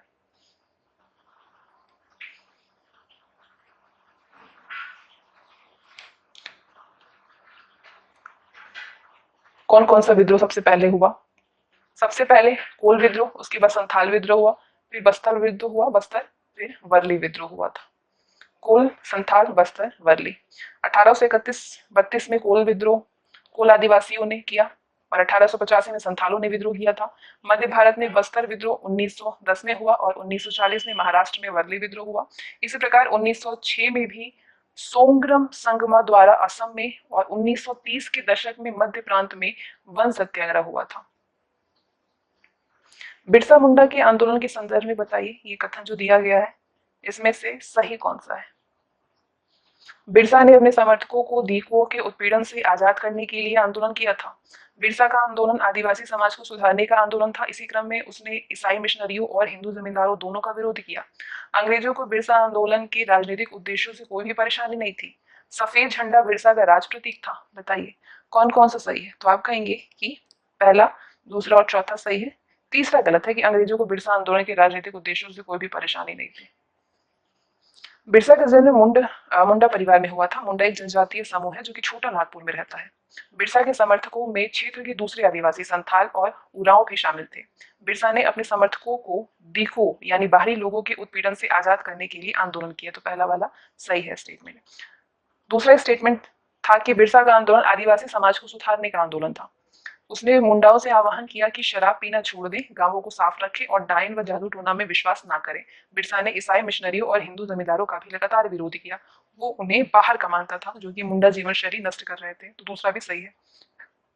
तीसरा कदम क्यों गलत है वो जानिए। अंग्रेजों को बिरसा आंदोलन के राजनीतिक उद्देश्यों से बहुत ज्यादा परेशानी थी। ये आंदोलन मिशनरियों, महाजनों, हिंदू भूस्वामियों और सरकारों को बाहर निकाल करके बिरसा के नेतृत्व में मुंडा राज स्थापित करना चाहता था। तो तीसरा गलत है। चौथा सही है। सफेद झंडा बिरसा राज का प्रतीक था। सन 1900 में बिरसा की हैजे से मृत्यु हो गई थी और आंदोलन ठंडा पड़ गया। 1900 में। आगे बढ़ते हैं। औपनिवेशिक अधिकारियों द्वारा झूम काश्तकारों को जंगल में खेती करने की छूट दिए जाने का कारण बताइए। क्या कारण था? दो कारण दिए हुए, तो क्या दोनों सही हैं? रेलवे स्लीपर्स के लिए पेड़ काटने और लकड़ी को एक जगह से दूसरी जगह ले जाने के लिए मजदूरों की आवश्यकता। झूम काश्तकारों को काम और रोजगार की तलाश में मजबूरन दूसरे इलाकों में जाना पड़ता था। बताइए कौन कौन सा इसमें सही है। तो आप कहेंगे केवल पहला। दूसरा गलत है कि झूम काश्तकारों को काम और रोजगार की तलाश में मजबूरन दूसरे इलाकों में जाना पड़ता था। जैसे ही अंग्रेजों ने जंगलों के भीतर आदिवासियों के रहने पर पाबंदी लगा दी, उनके सामने ये समस्या पैदा हो गई कि रेलवे स्लीपर्स यानी कि लकड़ी के 36 तख्ते जिन पर की पटरियां बिछाई जाती हैं, स्लीपर्स के लिए पेड़ काटने और लकड़ी को एक जगह से दूसरी जगह ले जाने के लिए मजदूरों का इंतजाम कहाँ से किया जाए। उन्होंने तय किया कि झूम काश्तकारों को जंगल में जमीन के छोटे टुकड़े दिए जाएंगे और उन्हें वहां खेती करने का भी छूट होगा, बशर्ते गांव में रहने वालों को वन विभाग के लिए मजदूरी करनी होगी। इस तरह उन्होंने सस्ते श्रम की आपूर्ति सुनिश्चित करने के लिए वन गांव बसा दिया। दूसरा कथन गलत है, क्योंकि ये झूम काश्तकारों को जंगल में खेती करने की छूट देने का कारण नहीं था। अगले चैप्टर में बढ़ते हैं। अगला चैप्टर है जब जनता बगावत करती है। जब जनता बगावत करती है, क्वेश्चन क्या है? कंपनी के द्वारा मुगल बादशाह और उसके प्रभाव को समाप्त करने संबंधी उठाए गए कदमों के संदर्भ में बताइए कि कौन कौन सा सही है, सत्य है। 19वीं सदी के प्रथमार्ध में गवर्नर जनरल डलहौजी ने ऐलान किया कि बहादुर शाह जफर आखिरी मुगल बादशाह होंगे। दूसरा है कि 19वीं सदी के द्वितीयार्ध में गवर्नर जनरल कैनिंग ने फैसला किया कि बादशाह की मृत्यु के बाद उसके परिवार को लाल किले से निकाल करके कहीं और बसाया जाएगा। बताइए कौन कौन सा इसमें से सत्य है? दोनों ही सत्य नहीं है, ना पहला है ना दूसरा है। कंपनी ने मुगलों के शासन को खत्म करने की पूरी योजना बना ली थी। इसी के तहत कंपनी के द्वारा जारी किए गए सिक्कों पर से तो मुगल बादशाह का नाम ही हटा दिया गया। 19वीं सदी के प्रथमार्ध में गवर्नर जनरल डलहौजी ने ऐलान किया कि बहादुर शाह जफर की मृत्यु के बाद बादशाह के परिवार को लाल किले से निकाल करके उसे दिल्ली में कहीं और बसाया जाएगा। 1856 में गवर्नर जनरल कैनिंग ने फैसला किया कि बहादुर शाह जफर आखिरी मुगल बादशाह होंगे। उनकी मृत्यु के बाद उनके किसी भी वंशज को बादशाह नहीं माना जाएगा, उन्हें केवल राजकुमारों के रूप में ही मान्यता दी जाएगी। नेक्स्ट क्वेश्चन है 1857 के विद्रोह के कारणों के संदर्भ में निम्नलिखित कथनों पर विचार करिए। पहला है कि गांव में किसान और जमींदार बहुत अधिक लगान एवं कर वसूली के सख्त तरीकों से परेशान थे। दूसरा है कि कई नए नियम सिपाहियों की धार्मिक भावनाओं को ठेस पहुंचा रहे थे। तीसरा है कि भारतीय समाज सुधार के अंग्रेजों के प्रयासों से भारतीय जनता रुष्ट थी। तो बताइए कि कौन सा 1857 के विद्रोह के कारणों से संबंधित है। पॉज करिए, ध्यान से पढ़िए। तो आप कहेंगे कि तीनों ही संबंधित है, पहला, दूसरा और तीसरा। 1857 आते आते मुगल बादशाह, नवाब, जमींदार, किसान और सिपाही सभी अंग्रेजों की नीतियों से परेशान थे। इनमें किसान और जमींदार भारी भरकम लगान और कर वसूली के सख्त तौर तरीकों से परेशान हो गए थे। बहुत सारे किसान महाजनों के कर्ज से डूब चुके थे और बहुत सारे जमींदार की जमीनें छीन गई थी। कंपनी के कई नए नियमों से सिपाहियों में असंतोष बढ़ गया था। ये नियम उनकी धार्मिक भावनाओं और आस्थाओं को ठोस पहुंचा रहे थे। जैसे कि उदाहरण के लिए उस समय बहुत से लोगों और सिपाहियों को लगता था कि समुद्र यात्रा से उनका धर्म और जाति भ्रष्ट हो जाएगा। फिर भी कंपनी ने लड़ने के लिए समुद्र के रास्ते उन्हें बर्मा जाने का आदेश दे दिया। कुछ वर्षों के बाद मुंह से खींचे जाने वाले कारतूसों में गाय और सुअर की चर्बी के प्रयोग की बात फैल गई, जिससे कि सिपाही बहुत अधिक भड़क गए और इस कारण 1857 के विद्रोह के तत्कालिक कारणों में से ये एक बन गया। अंग्रेजों ने भारतीय समाज को सुधारने के क्रम में सती प्रथा को रोकने और विधवा विवाह को बढ़ावा देने के लिए कानून बनाए। ईसाई मिशनरियों को खुल करके काम करने की छूट दे दी गई। ऐसे प्रयासों से बहुत सारे भारतीयों को यकीन हो गया कि अंग्रेज उनका धर्म, उनकी सामाजिक रीति रिवाज और परंपरागत जीवन शैली को नष्ट कर रहे हैं, जिस कारण वे अंग्रेजों से अधिक रुष्ट हो गए। अगला क्वेश्चन आपसे कह रहा है कि 1857 के विद्रोह की शुरुआत कब हुई थी। इस विद्रोह की शुरुआत हुई थी 1857 में, मई में हुई थी। मई में हुई थी। कब हुई थी? मई में। चलिए, इस बारे में तो अच्छे से भली भांति परिचित होंगे। आगे बढ़ते हैं हम लोग। 1857 के विद्रोह में अलग अलग क्षेत्रों में उनके लोगों ने नेतृत्व संभाला था। क्षेत्र और नेतृत्व के संदर्भ में ये जो युग्म है उस पर आप विचार करिए और बताइए कि इसमें से कौन सा सही है। ब्रिजेश कद्र, ये लखनऊ से संबंधित है। ठीक है। रानी लक्ष्मीबाई झांसी से नेतृत्व करता थी। ठीक है। और आपका रानी अवंती बाई लोधी, ये गलत है। कुंवर सिंह, ये बिहार से संबंधित थे, वहां का नेतृत्व कर रहे थे। मौलवी अहमदुल्ला शाह फैजाबाद के नेतृत्व करता थे। तो पहला, दूसरा और पांचवा सही है। ठीक है। पहला, दूसरा और पांचवा। 1857 के विद्रोह के दौरान स्वर्गीय पेशवा बाजीराव के दत्तक पुत्र नाना साहब ने कानपुर में ब्रिटिश सैनिकों को खदेड़ा और खुद को पेशवा और बहादुर शाह जफर के तहत गवर्नर घोषित किया। लखनऊ की गद्दी से हटा दिए गए नवाब वाजिद अली शाह के बेटे ब्रिजेश कद्र को नवाब घोषित किया गया। उनकी मां बेगम हजरत महल ने अंग्रेजों के खिलाफ विद्रोहों को बढ़ावा देने में बढ़ चढ़ के हिस्सा लिया। वहीं रानी लक्ष्मीबाई झांसी में नाना साहब के सेनापति तात्या टोपे के साथ में मिलकर के अंग्रेजों को भारी चुनौती दी। मध्य प्रदेश के मंडला क्षेत्र में राजगढ़ की रानी अवंतीबाई लोधी ने 4000 सैनिकों की फौज तैयार की और अंग्रेजों के खिलाफ उसका नेतृत्व किया। वहीं फैजाबाद में मौलवी अब्दुल्ला अहमदुल्ला शाह के नेतृत्व में नेतृत्व ने कमाल संभाली थी। बिहार के एक पुराने जमींदार कुंवर सिंह ने भी विद्रोही सिपाहियों का नेतृत्व करते हुए महीनों तक अंग्रेजों से लड़ाई लड़ी। विद्रोह बहुत व्यापक था, लेकिन अंत में अंग्रेज सफल हुए। सितंबर 1857 में दिल्ली दोबारा अंग्रेजों के कब्जे में आ गई। बहादुर शाह और उनकी पत्नी बेगम जीनत महल को अक्टूबर 1858 में रंगून जेल भेज दिया गया। इसी जेल में 1862 में बहादुर शाह जफर ने अंतिम सांस ली। मार्च 1858 में लखनऊ जो है वो अंग्रेजों के कब्जों में चला गया। 1858 में रानी लक्ष्मीबाई की शिकस्त हुई और उन्हें मार दिया गया। ऐसा ही रानी अवंतीबाई लोधी के साथ भी हुआ था। आगे बढ़ते हैं। अगला प्रश्न आपसे कह रहा है कि 1857 के विद्रोह के बाद अंग्रेजों के द्वारा किए गए अहम बदलावों के संदर्भ में इनमें से कौन सा कथन सही है। तो आप कहेंगे कि पहले पूरे कथन को पढ़ लेते हैं, क्योंकि सही तो पूछा नहीं गया है, यहाँ से आपसे पूछ रहा है कि इनमें से कौन सा सही नहीं है। ब्रिटिश मंत्रिमंडल के एक सदस्य को भारत राज्य के सचिव के रूप में नियुक्त किया गया। भारत के गवर्नर जनरल को इंग्लैंड के राजा या रानी का निजी प्रतिनिधित्व घोषित कर दिया गया। सेना में भारतीय सिपाहियों का अनुपात और उनका वेतन बढ़ाने का फैसला किया गया। मुसलमानों की जमीन और संपत्ति बड़े पैमाने पर जब्त कर दी गई। तो बताइए कि इनमें से कौन कौन सा सही नहीं है। आप कहेंगे केवल तीसरा सही नहीं है, बाकी सारे सही है। तो ये जो आप देख रहे हैं इतना बड़ा सा, इसको मैं आपको पीडीएफ की फॉर्म में टेलीग्राम पे अपलोड कर दूंगी। आप अच्छे से इसको पढ़ लीजिएगा। यहाँ अगर मैं करने चलूंगी तो बहुत टाइम चला जाएगा इसमें। आइए अगले चैप्टर की ओर बढ़ते हैं। अगला जो क्लास 8 का है, ये छठा चैप्टर है, उपनिवेशवाद और शहर से संबंधित सारी चीजें हम लोगों ने पढ़ा हुआ था एनसीईआरटी में। तो अब क्वेश्चन आंसर जो आप फेस करेंगे अब उसको सॉल्व करिए। ये है नाम और उसकी विशेषता। आपको इस नाम के तहत उनकी विशेषता को बतानी है, मतलब आपको उसमें मैच करना है। दारा शिको, दारा शिको सूफी संत का मकबरा है। दरगाह, ये सूफी संत का मकबरा है। खान का यात्रियों के लिए विश्राम घर है। ईदगाह क्या है? ईदगाह मुसलमानों का खुला प्रार्थना स्थल होता है। और कुल देश क्या होता है? ये ऐसा रास्ता है जो कि एक जगह जाकर के बंद हो जाता है। ठीक है। दरगाह सूफी संत का मकबरा होता है। खानका यात्रियों के लिए विश्राम घर होता है। ईदगाह मुसलमानों का खुला प्रार्थना स्थल होता है। और कुल ऐसा रास्ता होता है जो कि एक जगह जाकर के बंद हो जाती है। आइए बढ़ते हैं आगे। निम्न युग्मों पर विचार करिए।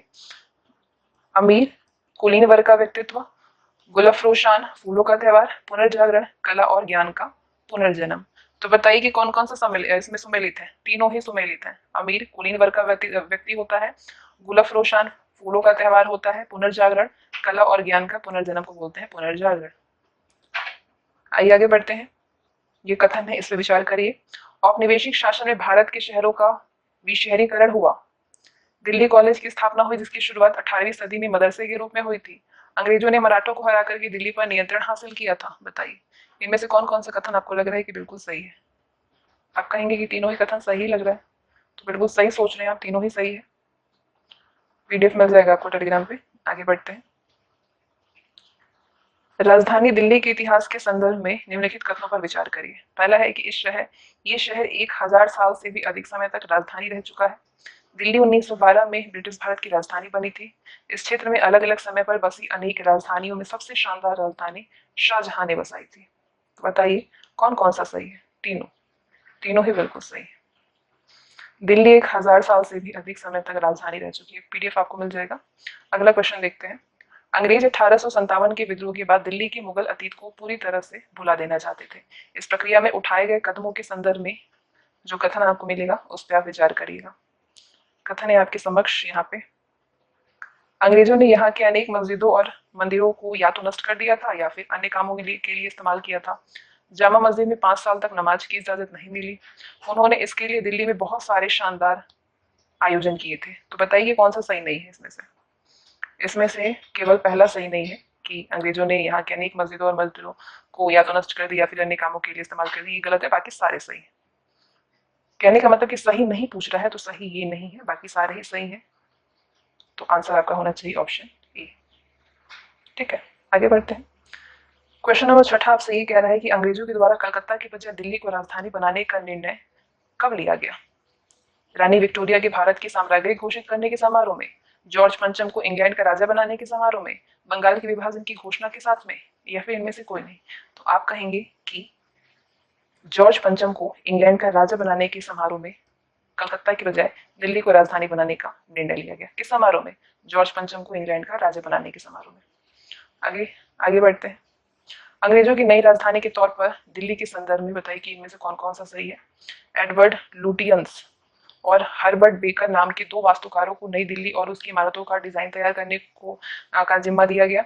वास्तुकारों के द्वारा डिजाइन की गई दिल्ली में क्लासिक यूनान यानी 5वीं शताब्दी ईसा पूर्व में ये इसकी झलक मिलती है। तो बताइए कौन कौन सा इसमें से सही है? इसमें से दोनों में से कौन कौन सा सही है? तो आप कहेंगे कि केवल दोनों ही सही है, पहला और दूसरा दोनों सही है। आगे बढ़ते हैं।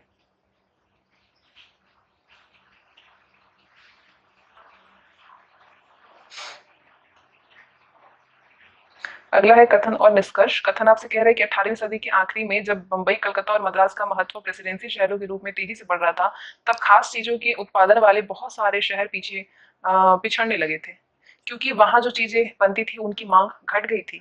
तो क्या दोनों सही है? हाँ, कथन और कारण दोनों सही है और कारण कथन का सही स्पष्टीकरण करता है।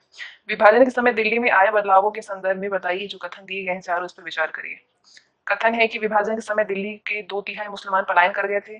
दिल्ली से पाकिस्तान जाने वाले मुसलमानों की जगह पाकिस्तान से आए सिख और हिंदू शरणार्थियों ने ली थी। दिल्ली की आबादी घट गई थी। लाजपत नगर और तिलक नगर जैसी बस्तियां उसी समय बसी थी। तो बताइए इनमें से कौन सा गलत है? गलत पूछ रहे हैं कि सही पूछ रहा है? हाँ, इनमें से कौन सा गलत है चारों स्टेटमेंट में से? तो आप कहेंगे कि केवल तीसरा गलत है, बाकी सारे ही सही समझ में आ रहे हैं। दिल्ली की आबादी घट गई थी, ऐसा तो कुछ हुआ नहीं। आगे का चैप्टर है बुनकर, लोहा बनाने वाले और फैक्ट्री मालिक। प्रश्न है कि भारतीय कपड़े और विश्व बाजार के संदर्भ में निम्नलिखित कथनों पर विचार करिए। भारतीय कपड़े और विश्व बाजार के संबंध में। 18वीं सदी की शुरुआत में यूरोप में भारतीय कपड़े की इतनी अधिक मांग थी कि इंग्लैंड की महारानी भी भारतीय कपड़ों से बने परिधान को पहनती थी। ये बिल्कुल सही बात है। ब्रिटिश सरकार ने अपने ऊन व रेशम निर्माताओं को संरक्षण प्रदान करने के लिए एक एक्ट पारित किया था जिसका नाम कैलिको एक्ट था। ये भी बिल्कुल सही है। भारत में संयुक्त प्रांत स्थित लखनऊ बंडाना शैली के कपड़े का सबसे महत्वपूर्ण केंद्र था। तो ये गलत है, बाकी ये दोनों आपका पहला और दूसरा स्टेटमेंट बिल्कुल सही है, भारतीय कपड़ों और विश्व बाजार के संदर्भ में। तो 18वीं सदी की शुरुआत में यूरोप में भारतीय कपड़े, अब ये व्याख्या बहुत ज्यादा ही महत्वपूर्ण है, इससे आपके ये टॉपिक भारतीय कपड़े विश्व बाजार संबंधित इतने टॉपिक आपके तैयार हो जाएंगे कि यहाँ से आपके डायरेक्ट वाले भी अगर क्वेश्चन बनेंगे तो वो आप बहुत इजीली आंसर कर पाएंगे।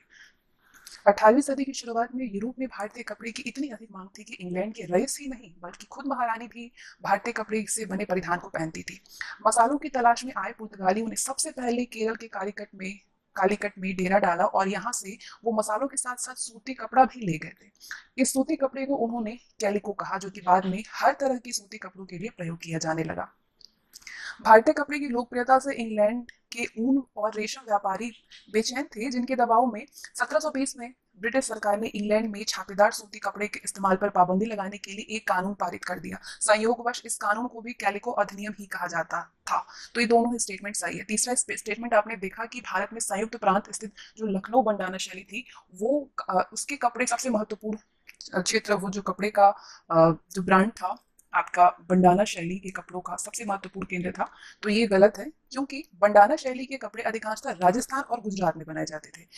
लखनऊ में, बंगाल में स्थित ढाका और संयुक्त प्रांत, जो कि अब उत्तर प्रदेश बन गया है, ये यहाँ पे जो लखनऊ है, ये जामदानी बुनाई के सबसे महत्वपूर्ण केंद्र थे। लखनऊ जामदानी बुनाई के। ढाका 18वीं सदी में सबसे अधिक महत्वपूर्ण कपड़ा उत्पादन केंद्र था। पटोला बुनाई सूरत, अहमदाबाद और पटना में होती थी, पटोला बुनाई। आगे बढ़ते हैं। दूसरा क्वेश्चन है, 19वीं सदी में बुनकरों के द्वारा तैयार भारतीय कपड़ों के संदर्भ में निम्नलिखित कथनों पर विचार करिए। तो 19वीं सदी में बुनकरों के द्वारा तैयार भारतीय कपड़ों के संदर्भ में बताइए, जो स्टेटमेंट दिया है इनमें से कौन कौन सा स्टेटमेंट है सही। पहला है कि ब्रिटेन में सूती कपड़ा उद्योग के विकास से भारतीय कपड़ों को अंतर्राष्ट्रीय कपड़ा बाजारों में ब्रिटिश उद्योगों में बने कपड़ों से मुकाबला करना पड़ता था। दूसरा है कि 19वीं सदी की शुरुआत में ब्रिटिश सरकार ने भारत से आने वाले कपड़े पर भारी सीमा शुल्क थोप दिए थे। तीसरा है कि 19वीं सदी के अंत में दक्षिणी भारत के शोलापुर और पश्चिमी भारत का मदुरा बुनकरी के महत्वपूर्ण केंद्र थे। और चौथा है कि 1931 में चरखे को भारतीय राष्ट्रीय कांग्रेस के तिरंगे झंडे के बीच वाली पट्टी में जगह दी गई, जिससे खादी को बल मिला। तो आप बताइए कि इनमें से कौन सा 19वीं सदी में बुनकरों के द्वारा तैयार भारतीय कपड़ों के संदर्भ में बिल्कुल सही है। तो आप कहेंगे कि चौथा तो आपने जाना कि पट्टी बनाने वाला सही है, पहला, दूसरा और ये चौथा, ये तीनों ही सही है। बाकी तीसरा जो है कि 19वीं सदी के अंत में दक्षिणी भारत के शोलापुर और पश्चिमी भारत का मदुरा बुनकरी के महत्वपूर्ण केंद्र थे, ये गलत है, बाकी सारे सही है। ब्रिटेन में सूती कपड़ा उद्योग के विकास से 19वीं सदी की शुरुआत में भारतीय कपड़ा उत्पादकों को यूरोप और अमेरिका जैसे बाजारों में ब्रिटिश उद्योगों से आए कपड़ों का मुकाबला करना पड़ता था। साथ ही भारत में इंग्लैंड को कपड़े का निर्यात मुश्किल होता जा रहा था, क्योंकि ब्रिटिश सरकार ने भारत से आने वाले कपड़े पर भारी सीमा शुल्क थोप दिया था। तो पहला और दूसरा सही है। ऐसा प्रभाव भारतीय कपड़ा उद्योग को पतन की ओर ले गए। 1830 के दशक तक भारतीय बाजार ब्रिटेन में बने सूती कपड़े से भर गए और 1880 के दशक तक स्थिति ये हो गई थी कि भारत के लोग जितना सूती कपड़ा पहनते थे, उसमें 2/3 ब्रिटेन का बना होता था। अब तीसरा स्टेटमेंट गलत था। ऐसे प्रभावों के बाद भी भारतीय कपड़ा बुनकरी पूरी तरह से खत्म नहीं हुआ था, क्योंकि कपड़ों की कुछ किस्में मशीनों पर नहीं बन सकती थी। तो इसलिए पश्चिमी भारत में शोलापुर और दक्षिणी भारत में मदुरा 19वीं सदी के आखिर में बुनकरी के नए महत्वपूर्ण केंद्र बनकर के सामने आए थे। ठीक है, महत्वपूर्ण। बाद में राष्ट्रीय आंदोलन के दौरान महात्मा गांधी ने भी लोगों से आह्वान किया कि वे आयातित कपड़े का बहिष्कार करें और हाथ से कते सूत और हाथ से बुने कपड़े ही पहने। इस तरह खादी राष्ट्र का प्रतीक बनती चली गई और 1931 में चरखे को भारतीय और राष्ट्रीय कांग्रेस के तिरंगे झंडे के बीच वाली पट्टी में जगह दी गई थी। नेक्स्ट है, निम्नलिखित कथनों पर विचार करिए। क्या क्या कथन है देखिए। भारत में औद्योगिक सूती वस्त्र उत्पादन की पहली बड़ी लहर प्रथम विश्व युद्ध के समय में दिखाई दी थी। औद्योगिक सूती वस्त्र के उत्पादन की पहली बड़ी जो लहर थी, वो प्रथम विश्व युद्ध के समय में हुई थी। तो आप कहेंगे कि यहाँ पे सही पूछा जा रहा है, तो हाँ बिल्कुल सही है। भारत में लोहे एवं इस्पात में औद्योगिक विस्तार प्रथम विश्व युद्ध के समय में शुरू हुआ था। तो बिल्कुल। टीपू सुल्तान की तलवार में खास विशेषता वाली वुड्स वुड्स स्टील का प्रयोग हुआ था। टीपू सुल्तान की तलवार में वुड्स स्टील का प्रयोग हुआ था। हाँ, ये भी सही है, तीनों ही सही है। चलिए आइए इसके बारे में विशेष जानकारी ले लेते हैं। तीनों ही सही है। भारत में औद्योगिक सूती वस्त्रों का उत्पादन की पहली लहर प्रथम विश्व युद्ध के दौरान के समय में दिखाई दिया था, जब ब्रिटेन से आने वाले कपड़े की मात्रा में काफी कमी आई थी और सैनिक जरूरतों को पूरा करने के लिए भारतीय कारखानों से कपड़े का उत्पादन बढ़ाने की मांग की जाने लगी थी। सूती कपड़े की तरह लोहे और इस्पात के मामले में भी औद्योगिक विस्तार तभी शुरू हुआ था, जब भारत में ब्रिटिश आयात गिरने लगा और भारतीय वस्तुओं की मांग बढ़ी। टीपू सुल्तान की तलवार की धार इतनी पैनी थी कि वो लौह कवच को भी आसानी से चीर सकती थी। इस तलवार में ये गुण कार्बन की अधिक मात्रा वाली वुड्स नामक स्टील से पैदा हुआ था, जो उस समय पूरे दक्षिण भारत में बनाई जाती थी। टीपू सुल्तान की तलवार की एक विशेषता ये भी थी कि उसकी मूठ पर कुरान की आयतें लिखी हुई थी। कुरान की आयतें लिखी हुई थी, ध्यान रखिएगा। निम्नलिखित में से किस स्थान पर भारत की पहली सूती कपड़ा मिल स्थापित हुई थी? किस स्थान पर हुई थी? बंबई में हुआ था सूती कपड़ा मिल। 1854 में बंबई में स्थापित हुआ था। ये कताई मिल थी।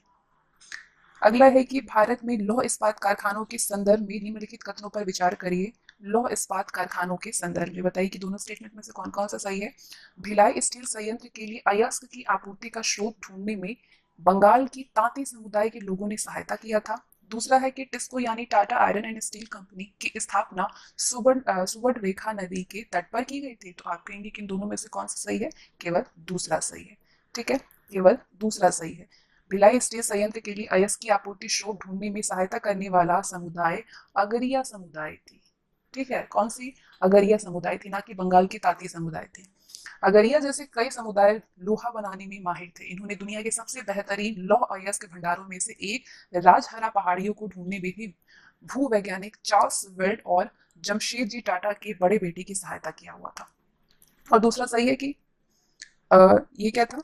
पहला गलत था कि बंगाल की तांती एक प्रसिद्ध बुनकर समुदाय है। इसके अतिरिक्त उत्तर भारत के जुलाहे और मोमिन, दक्षिण भारत के साले व कैकोलार तथा देवांग समुदाय भी बुनकरी के लिए प्रसिद्ध थे। टिस्को की स्थापना जमशेदपुर में सुवर्ण रेखा नदी के तट पर हुई थी, जिसमें कि 1912 में स्टील का उत्पादन होने लगा था। नेक्स्ट क्वेश्चन है कि भारत में की जाने वाली बुनाई तथा इससे संबंधित शहरों के संदर्भ में निम्नलिखित कथनों पर विचार करिए। पहला है कि पटोला बुनाई सूरत, अहमदाबाद और पाटन में होती थी। दूसरा है जामदानी बुनाई के लिए उत्तर प्रदेश स्थित लखनऊ सबसे महत्वपूर्ण केंद्रों में से एक था। तीसरा है कि बंडाना शैली के कपड़े उत्तर प्रदेश के ज्यादातर शहरों में बनाए जाते थे। तो बताइए कि भारत में की जाने वाली बुनाई और इससे संबंधित शहरों के बारे में इनमें से पूछ क्या रहा है? गलत। गलत कौन सा? हमेशा मेरे से चीजें हो जाती है गलत। यहाँ पे ध्यान दीजिएगा, इसमें से कौन कौन सा स्टेटमेंट गलत है। पहला और दूसरा तो सही है, लेकिन तीसरा वाला गलत है। यानी कि गलत पूछ रहा है तो सही कौन सा? इसमें option third is the right answer. Patola बुनाई सूरत, अहमदाबाद और पाटन में होती थी। इंडोनेशिया में इस बुनाई का भारी बाजार था और वहां ये स्थानीय बुनाई परंपरा का हिस्सा बन गया था। पहला सही था। जामदानी एक तरह का बारीक मलमल होता था जिस पर की करघे में सजावटी चिन्ह बुने जाते थे। इसका रंग स्टेली और सफेद होता था, सॉरी स्लेटी कलर, ग्रे टाइप में। और आमतौर पर सूती और सोने के धागों का इस्तेमाल किया जाता था। बंगाल में स्थित ढाका और उत्तर प्रदेश में स्थित लखनऊ जामदानी बुनाई का सबसे महत्वपूर्ण केंद्र था। बाकी तीसरा गलत है, क्योंकि बंडाना शैली के कपड़े अधिकांशतः राजस्थान और गुजरात में बनाए जाते थे। आठवां चैप्टर है देशी जनता को सभ्य बनाना, राष्ट्र को शिक्षित करना। देशी जनता को सभ्य बनाना और राष्ट्र को शिक्षित करना, ये हमारा अतीत का तृतीय यानी क्लास 8 की एनसीईआरटी है। तो इसमें क्या क्वेश्चन है, उस क्वेश्चन को हम लोग कवर करते हैं। शिक्षा में प्राच्यवाद के संदर्भ में निम्नलिखित कथनों पर विचार कीजिए। प्राच्यवाद के संदर्भ में प्राच्यवादी मानते थे कि अंग्रेजों को पश्चिमी ज्ञान के बजाय भारतीय ज्ञान को ही प्रोत्साहन देना चाहिए। प्राच्यवादी ये मानते थे। तो आपके हिसाब से क्या है? ये बिल्कुल सही है। विलियम जोन्स और हेनरी थॉमस कोलब्रुक प्राच्यवादी थे। वॉरेन हेस्टिंग्स प्राच्यवादियों के घोर विरोधी थे। प्राच्यवादी विचारों के आधार पर ही कलकत्ता में एक मदरसे तथा बनारस में हिंदू कॉलेज की स्थापना की गई थी। तो बताइए कि इनमें से कौन कौन सा सही है। सही की बात की जाए तो इसमें से पहला, दूसरा और चौथा सही है। तीसरा गलत है कि वॉरेन हेस्टिंग्स प्राच्यवादियों के घोर विरोधी थे। क्यों गलत है आइए जानता है। प्राच्यवादी ये क्या होता था? ये एशिया की भाषा और संस्कृत का गहन ज्ञान रखने वाले को प्राच्यवादी कहते थे। प्राच्यवादी मानते थे कि अंग्रेजों को पश्चिमी ज्ञान की बजाय भारतीय ज्ञान को ही प्रोत्साहित करना चाहिए। वो मानते थे कि हिंदू और मुसलमानों को वही पढ़ाया जाना चाहिए जिससे वे पहले से परिचित हैं और जिससे वे आदर और महत्व देते हैं। केवल तभी अंग्रेज देशी जनता का दिल जीत सकते हैं और केवल तभी अजनबी शासक अपनी प्रजा से आदर की उम्मीद कर सकते हैं। ठीक है, तो पहला सही है स्टेटमेंट। दूसरा क्या हमने जाना कि विलियम जॉन्स 1783 में भारत आए थे। ये कंपनी के द्वारा स्थापित सुप्रीम कोर्ट के जूनियर जज के पद पे कार्यरत थे। ये एक भाषाविद और विचारों से प्राच्यवादी था। हेनरी थॉमस कोलब्रुक और नेथेलियन हॉलहेड भी क्या थे? प्राच्यवादी थे। कोलब्रुक और हॉलहेड भी प्राच्यवादी थे। ये सभी भारतीय साहित्य को समझ करके उनके अनुवाद में लगे हुए थे। दूसरा भी सही है। तीसरा गलत है। वॉरेन हेस्टिंग्स प्राच्यवादियों के भारी समर्थक थे, ना कि विरोधी थे। प्राच्यवादी के विचारों को ध्यान में रखकर के ही 1781 में अरबी फारसी इस्लामी कानून के अध्ययन को बढ़ावा देने के लिए कलकत्ता में एक मदरसा खोला गया था। इसी क्रम में 1791 में बनारस में हिंदू कॉलेज की स्थापना की गई थी ताकि वहां पे प्राचीन संस्कृत ग्रंथों की शिक्षा दी जा सके और देश का शासन चलाने में मदद मिल सके। अगला क्वेश्चन है कि निम्नलिखित में से कौन एशियाटिक सोसाइटी ऑफ बंगाल के गठन से संबंधित नहीं है। एशियाटिक सोसाइटी ऑफ बंगाल से इसमें से कौन सा संबंधित नहीं है? William Jones, Henry Thomas Colebrooke, Nathaniel Halhed या फिर कार्निवालिस, कार्निवाली संबंधित नहीं है। ये तीनों है। विलियम जोन्स ने हेनरी थॉमस कोलब्रुक और नेथेलियन हॉल हेड के साथ में मिलकर के एशियाटिक सोसाइटी ऑफ बंगाल का गठन किया था। एशियाटिक रिसर्च नामक शोध पत्रिका का प्रकाशन शुरू किया गया। नेक्स्ट है कि प्राच्यवादियों का विरोध और पश्चिमी शिक्षा का समर्थन के संदर्भ में निम्नलिखित में से कौन सा सही है? प्राच्यवादियों के विरोध और पश्चिमी शिक्षा के संदर्भ में पहला है कि प्राच्यवादी दृष्टिकोण के विरोधी मानते थे कि पूर्वी समाजों का ज्ञान त्रुटियों से भरा हुआ है और वैज्ञानिक है। प्राच्यवादी दृष्टिकोण के विरोधी मानते थे ये चीज। प्राच्यवादियों का विरोध करने वालों में जेम्स मिल और थॉमस बेबिंगटन मैकाले प्रमुख थे। तीसरा कह रहा है कि प्राच्यवादी विरोधी मानते थे कि शिक्षा देशी जनता को खुश करने के लिए नहीं बल्कि उपयोगी और व्यवहारिक चीजों के ज्ञान के लिए दी जानी चाहिए। तो आपको इसमें से उत्तर चुनना है और बताइए कि इसमें से कौन कौन सा उत्तर सही है। ये तीनों ही देखा जाए तो तीनों ही बिल्कुल सही है। क्या पूछा रहा है? सही, हाँ तीनों सही है। प्राच्यवादी के जो विरोधी थे वो ये मानते थे कि पूर्वी समाजों का ज्ञान त्रुटियों से भरा हुआ है और अवैज्ञानिक है। उनके अनुसार पूर्वी साहित्य अगंभीर और सतही है। प्राच्यवादियों पर हमला करने वालों में जेम्स मिल और थॉमस बेबिंगटन मैकाले प्रमुख थे। हमला करने वाले में जेम्स मिल का मानना था कि अंग्रेजों को देशी जनता को खुश करने के लिए और उसका दिल जीतने के लिए जनता की इच्छा के हिसाब से या उसकी भावनाओं को ध्यान में रखते हुए शिक्षा नहीं देनी चाहिए। उनकी राय में शिक्षा के जरिए उपयोगी और व्यवहारिक चीजों का ज्ञान दिया जाना चाहिए। इसलिए भारतीयों को पढ़ाया जाना चाहिए कि पश्चिम ने किस तरह की वैज्ञानिक और तकनीकी सफलताएं हासिल कर ली है। चौथा है कि एक अच्छे यूरोपीय पुस्तकालय का केवल एक खाना ही भारत और अरब के समूचे देशी साहित्य के बराबर है। ये कथन किसका है? ये कथन है थॉमस बेबिंगटन मैकाले का। एक अच्छे यूरोपीय पुस्तकालय का केवल एक खाना ही भारत और अरब के समूचे देशी साहित्य के बराबर है। मैकाले का ही है। थॉमस बेबिंगटन मैकाले प्राच्य शिक्षा का विरोधी और पाश्चात्य शिक्षा का समर्थक था। वो भारत को असभ्य देश मानता था। उसका कहना था कि एक अच्छे यूरोपीय पुस्तकालय का केवल एक खाना ही भारत और अरब के समूचे देशी साहित्य के बराबर है। आगे बढ़ते हैं। वुड्स डिस्पैच के संदर्भ में निम्नलिखित कथनों पर विचार करिए। वुड्स डिस्पैच से रिलेटेड ये स्टेटमेंट है और बताइए कि इनमें से कौन कौन सा सही है। तीनों में से इसमें प्राच्यवादी ज्ञान के स्थान पर यूरोपीय शिक्षा को अपनाने के फायदे बताए गए हैं। इसमें तर्क दिया गया है कि यूरोपीय शिक्षा से भारतीयों के नैतिक चरित्र का उत्थान होगा और वो इंग्लैंड एवं कंपनी के प्रति अधिक सत्यवादी और ईमानदार बनेंगे।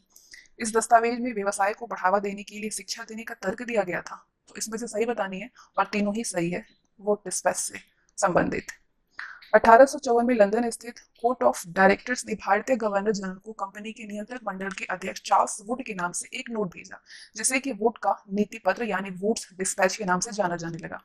इस दस्तावेज में भारत में लागू की जाने वाली शिक्षा नीति की रूपरेखा स्पष्ट करते हुए एक बार फिर प्राच्यवादी ज्ञान के स्थान पर यूरोपीय शिक्षा को अपनाने के फायदे बताए गए। वुड के नीति पत्र में तर्क दिया गया कि यूरोपीय शिक्षा से भारतीयों के नैतिक चरित्र का उत्थान होगा। ये वो सत्यवादी और ईमानदार बनेंगे। इसके फलस्वरूप कंपनी के पास भरोसेमंद कर्मचारियों की कमी नहीं रहेगी। इस दस्तावेज में व्यवसाय के लिए शिक्षा का तर्क भी था, जिसमें कि कहा गया था कि यदि भारतीयों को यूरोपीय शिक्षा और जीवन शैली से अवगत कराया गया तो उनकी रुचियों और आकांक्षाओं में भी बदलाव आएगा और ब्रिटिश वस्तुओं की मांग पैदा होगी, क्योंकि तब यहाँ के लोग यूरोप में बनी चीजों को अपनाना और खरीदना शुरू कर देंगे। चलिए आगे बढ़ते हैं। अगला क्वेश्चन है कि 19वीं सदी में भारतीय शिक्षा और कंपनी के संदर्भ में से कौन कौन सा सही है।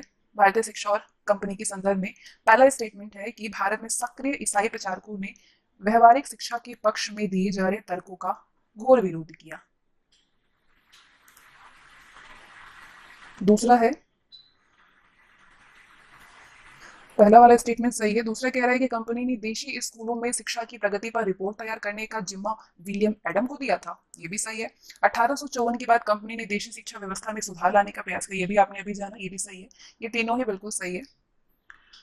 19वीं सदी में भारत में सक्रिय ईसाई प्रचारकों ने व्यवहारिक शिक्षा के पक्ष में दिए जा रहे तर्कों का घोर विरोध किया। प्रचारकों का मानना था कि शिक्षा का उद्देश्य लोगों के नैतिक चरित्र में सुधार लाना होता है। नैतिक उत्थान केवल ईसाई शिक्षा के जरिए ही संभव है। 1830 के दशक में स्कॉटलैंड से आए ईसाई प्रचारक विलियम एडम को कंपनी ने देशी स्कूलों में शिक्षा की प्रगति पर रिपोर्ट तैयार करने का काम किया था। इस रिपोर्ट के अनुसार बंगाल और बिहार में 1 लाख से अधिक पाठशालाएं और इनमें पढ़ने वाले बच्चों की कुल संख्या 20 लाख से भी अधिक थी। एडम ने पाया कि ये प्रणाली स्थानीय आवश्यकताओं के लिए काफी अनुकूल है। 19वीं सदी के मध्य तक कंपनी का ध्यान मुख्य रूप से उच्च शिक्षा पर था, लेकिन 1854 के बाद उसने देसी शिक्षा व्यवस्था में सुधार लाने का भी प्रयास किया। तो तीसरा स्टेटमेंट भी सही है। क्वेश्चन नंबर 7 है कि 19वीं सदी में भारतीय विचारकों और शिक्षा के संदर्भ में बताइए कौन कौन से स्टेटमेंट सही है। पॉज करिए, खुद से समझिए, तब जाकर के आप आंसर करिए और तब जाके इसको प्ले करिए, तब आपके अच्छे से प्रैक्टिस भी हो जाएंगे। और जो चीज नहीं आएंगे उसके बाद अगर आप देखेंगे ना तो वो चीज हमेशा के लिए आपको याद रहेंगे। महात्मा गांधी पश्चिमी शिक्षा के विरुद्ध थे। क्वेश्चन कह रहा है कि 19वीं सदी में भारतीय विचारकों और शिक्षा के संदर्भ में कौन कौन से स्टेटमेंट सही है। महात्मा गांधी पश्चिमी शिक्षा के विरुद्ध थे, परंतु रविन्द्रनाथ टैगोर ने पश्चिमी शिक्षा का पूर्णतः समर्थन किया। तो आप कहेंगे कि गलत है ये। महात्मा गांधी ने भारतीय शिक्षा को बढ़ावा देने के लिए शांति निकेतन नामक संस्थान की शुरुआत की थी। ये भी गलत है, ना तो पहला सही है ना ही दूसरा सही है। Option D. महात्मा गांधी और रविन्द्रनाथ टैगोर दोनों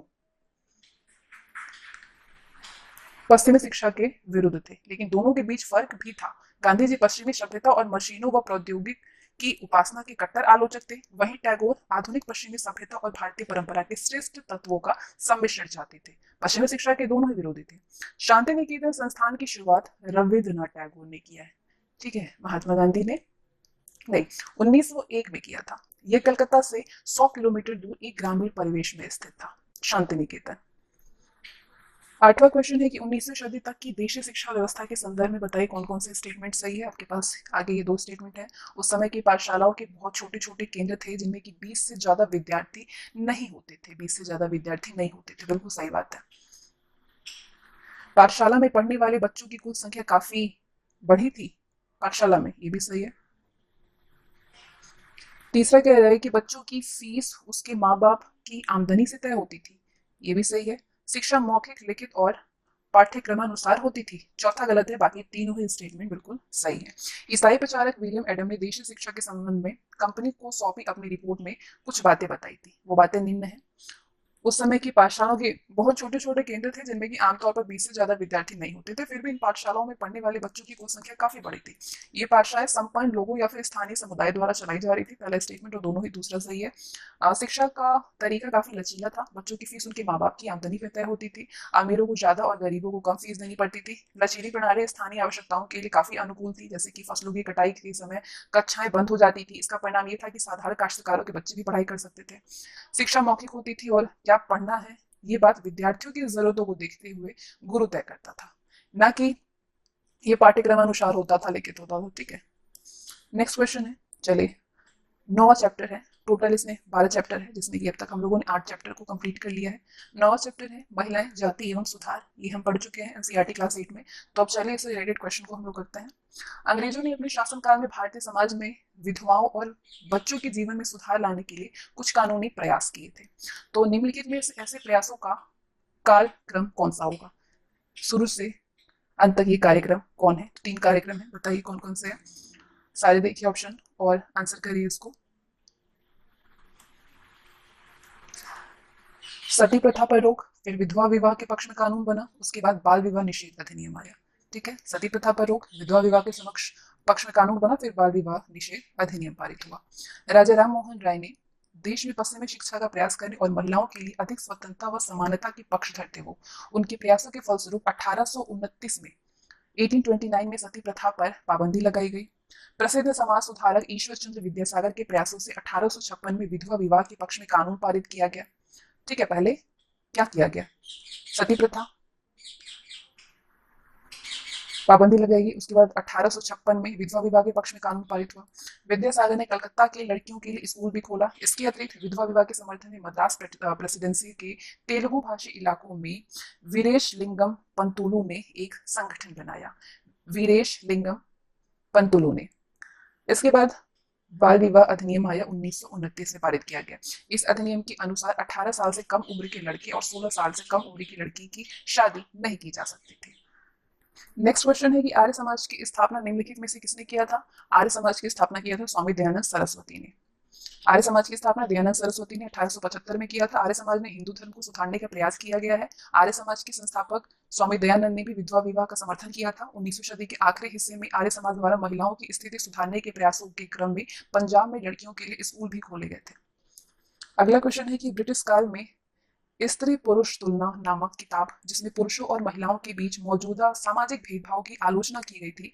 तो बताइए कि इनमें से किसके द्वारा प्रकाशित की गई थी? इस किताब को किसने प्रकाशित किया था? ताराबाई शिंदे ने किया था। ब्रिटिश काल में महिलाओं की स्थिति सुधारने के प्रयासों के क्रम में ही बहुत सारी महिलाओं ने समाज में महिलाओं की स्थिति पर अपने आलोचनात्मक विचार प्रकट किए। पूना में घर पर ही रहकर के शिक्षा प्राप्त करने वाली ताराबाई शिंदे ने स्त्री पुरुष तुलना नाम से एक किताब प्रकाशित की, जिसमें कि पुरुषों और महिलाओं के बीच मौजूदा सामाजिक भेदभाव की आलोचना की गई थी। इसके बाद जो 3 लोग के और नाम दिए गए थे उनके बारे में आप जान लीजिए, ताकि अगला प्रश्न अगर इससे संबंधित बने तो आप लोग आंसर कर सके।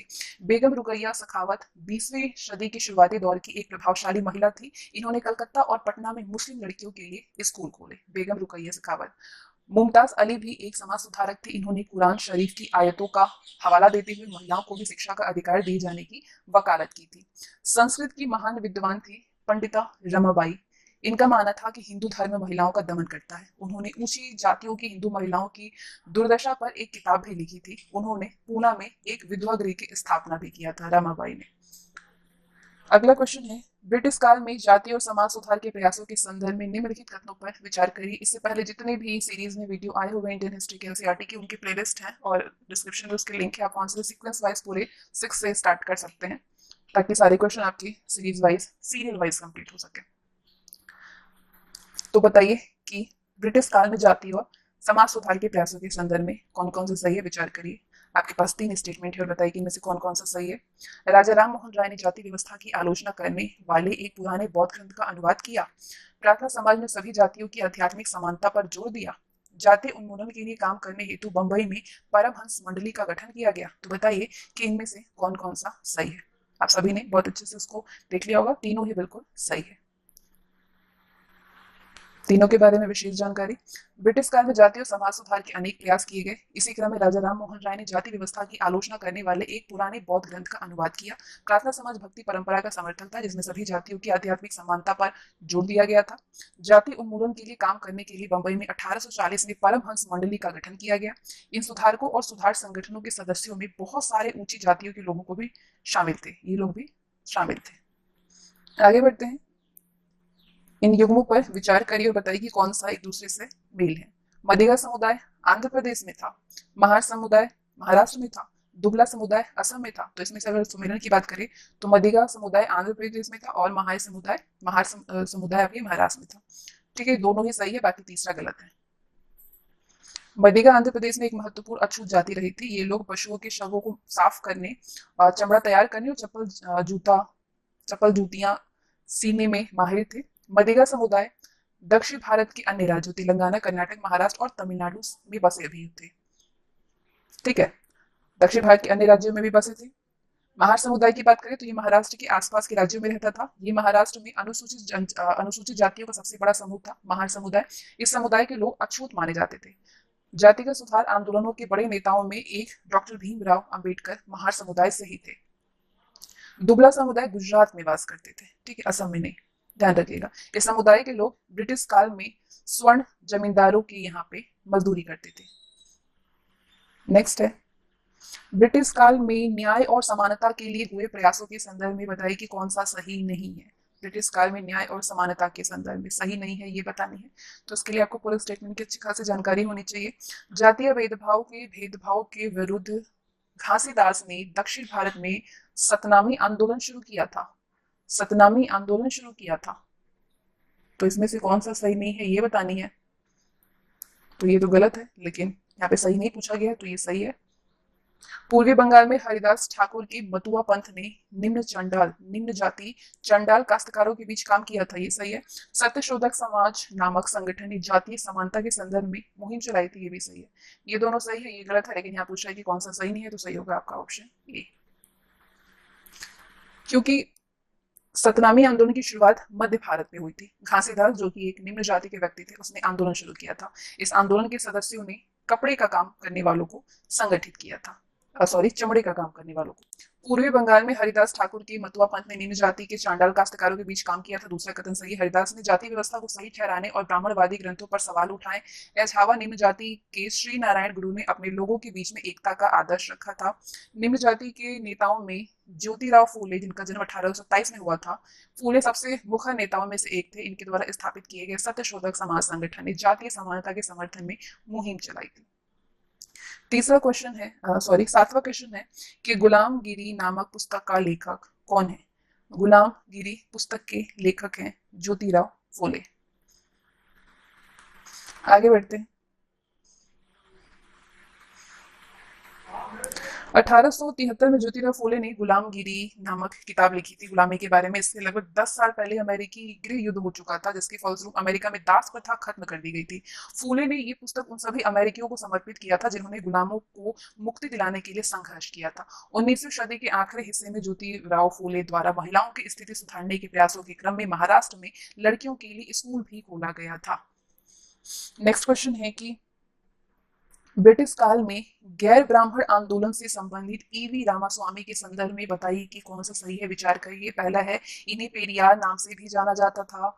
स्वाभिमान आंदोलन की शुरुआत रामास्वामी ने की थी। ये हिंदू वेद पुराणों के कट्टर आलोचक थे। तो बताइए कि कौन सा सही है। विचार आप लोगों ने कर लिया होगा और आपने विचार ये किया है कि ये तीनों ही सही है, तो बिल्कुल सही है आप लोग, पूरा तीनों ही सही है। ब्रिटिश काल में गैर ब्राह्मण आंदोलन 20वीं सदी के आरंभ में शुरू हुआ था। पेरियार के नाम से प्रसिद्ध ईवी रामास्वामी स्वामी नायकर ने अछूतों के हितों को ध्यान में रखते हुए स्वाभिमान आंदोलन शुरू किया। पेरियार उस समय के महान दलित नेता थे। पेरियार हिंदू वेद पुराणों के कट्टर आलोचक थे। खास तौर से मनु के द्वारा रचित संहिता, भगवत गीता और रामायण की वो कट्टर आलोचक थे, कटु आलोचक थे।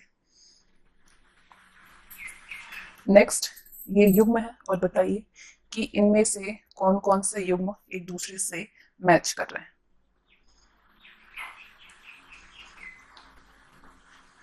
ब्रह्म समाज के लोग उपनिषदों पर विश्वास करते थे। यंग बंगाल महिलाओं के लिए शिक्षा की मांग के लिए था। ये रामकृष्ण मिशन चलाए गए थे। समाज सेवा और निस्वार्थ श्रम के जरिए मुक्ति के लक्ष्य पर जोर दिया गया। तीनों ही मैच कर रहे हैं दूसरे से, सही है तीनों। नेक्स्ट है, इन युग्मों पर विचार करिए। इसमें से बताइए कि कौन सा सही नहीं है, मतलब कौन सा मैच नहीं कर रहा है इसमें से। वेद समाज संबंधित है। ईश्वर के अस्तित्व विश्वास नहीं करते थे वेद समाज के लोग, ये आपका गलत है। अलीगढ़ आंदोलन पूर्ण इस्लामिक शिक्षा के लिए था, ये भी गलत है। सिंह सभा आंदोलन सिखों का सुधारवादी संगठन था, ये सही है। यहाँ सही नहीं पूछ रहे हैं तो पहला और दूसरा दोनों ही सही नहीं है। वे समाज की स्थापना मद्रास में 1864 में हुआ था। ये ब्रह्म समाज से प्रेरित था। इसने जातिगत भेदभाव को समाप्त करने और विधवा विवाह तथा महिला शिक्षा को प्रोत्साहन करने के लिए काम किया था। इसके सदस्य एक ईश्वर के अस्तित्व विश्वास रखते थे, एक ईश्वर के अस्तित्व में। इन्होंने रूढ़िवादी हिंदुत्व के अंधविश्वासों और अनुष्ठानों की सख्त निंदा की थी। अलीगढ़ आंदोलन की शुरुआत सर सैयद अहमद खां के नेतृत्व में अलीगढ़ उत्तर प्रदेश से हुई थी। सैयद अहमद खां के द्वारा 1875 में अलीगढ़ में खोले गए मोहम्मदन एंग्लो ओरिएंटल कॉलेज को इस कॉलेज को ही बाद में अलीगढ़ मुस्लिम विश्वविद्यालय के नाम से जाना गया। यहाँ पे मुसलमानों की पश्चिमी विज्ञान के साथ साथ में विभिन्न विषयों की आधुनिक शिक्षा दी जाती थी। अलीगढ़ आंदोलन का शैक्षणिक सुधारों के क्षेत्र में गहरा प्रभाव रहा था। बाकी आप सीख के बारे में जान रहे हैं, आगे बढ़ते हैं। ये जो संगठन था सुधारवादी संगठन के रूप में सिंह सभाओं की स्थापना 1873 में अमृतसर में शुरू हुई थी। 1879 में लाहौर में भी सिंह सभा का गठन किया गया। इन सभाओं ने सिख धर्म को अंधविश्वासों, जाति भेदभाव और ऐसे आचरण जिसे वे गैर सिख समझती थी, ये इनसे मुक्ति कराने का प्रयास किया इन्होंने। और उन्होंने सिखों को शिक्षा देने के लिए प्रोत्साहित किया, जिसमें कि अक्सर आधुनिक ज्ञान के साथ साथ में सिख धर्म के सिद्धांतों को भी पढ़ाया जाता था। नेक्स्ट है, प्रार्थना समाज के संदर्भ में निम्नलिखित कथनों पर विचार करिए। प्रार्थना समाज के संदर्भ में और बताइए कि इनमें से कौन कौन सा सही है। इसकी स्थापना बंबई में की गई, बिल्कुल सही है। इसने जातीय बंधनों की समाप्ति तथा बाल विवाह के उन्मूलन का प्रयास किया, बिल्कुल सही है। इसने महिला की शिक्षा को प्रोत्साहित किया, महिलाओं की, किंतु विधवा विवाह पर पाबंदी का समर्थन किया था, गलत है। केवल पहला दूसरा सही है, तीसरा गलत है। आगे बढ़ते हैं। मंदिर प्रवेश आंदोलन के संदर्भ में बताइए कौन सा सही है, विचार करिए। अंबेडकर ने 1927 में मंदिर प्रवेश आंदोलन की शुरुआत की थी। इस आंदोलन में मदिरा जाति के लोगों ने बड़ी संख्या में हिस्सा लिया। बताइए कौन सा सही है, केवल पहला सही है। 1927 में अंबेडकर ने मंदिर प्रवेश आंदोलन की शुरुआत की थी, जिसमें कि महार जाति के लोगों ने बड़ी संख्या में भागीदारी किया था, मदिरा ने नहीं। ब्राह्मण पुजारी इस बात पर बहुत आग बबूला हुए कि दलित ही मंदिर के जलाशय का पानी इस्तेमाल कर रहे हैं। आगे बढ़ते हैं। चैप्टर 10 है दृश्य कलाओं की बदलती दुनिया। दृश्य कलाओं की बदलती दुनिया। फर्स्ट क्वेश्चन कि ब्रिटिश कालीन विभिन्न भारतीय दृश्य कला शैलियों के संदर्भ में निम्नलिखित में से कौन सा युग्म सुमेलित है? इसमें से सुमेलित ढूंढनी है कि कौन सा है। उत्कीर्ण चित्र लकड़ी या फिर धातु के छापे से कागज पर बनाई जा गई तस्वीर थी उत्कीर्ण चित्र, बिल्कुल सही है। रूप चित्र किसी व्यक्ति का ऐसा चित्र था जिसमें कि उसके चेहरे, रूप से समझ में आ रहा है कि चेहरे और हाव भाव पर अधिक जोर दिया गया होगा, सही है। जीवन अध्ययन कलाकारों के लिए जीवित मंडलों की मुद्राओं के आधार पर मानव आकृतियों का अध्ययन था। जीवन अध्ययन, ये तीनों ही एक दूसरे से बिल्कुल मैच कर रहे हैं। आगे बढ़ते हैं। साम्राज्यवादी युग की कलाओं के संदर्भ में निम्नलिखित कथनों पर विचार करिए। पहला है कि यूरोपीय कलाकार अपने साथ यथार्थवाद का विचार और तैल चित्रों की तकनीक भारत लाए थे। दूसरा है कि थॉमस डेनियर और विलियम डेनियर मनोहारी चित्रशैली परंपरा के सबसे प्रसिद्ध चित्रकार रहे थे। तो आप कहेंगे कि इनमें से कौन सा बिल्कुल सही है? दोनों ही एकदम सही है।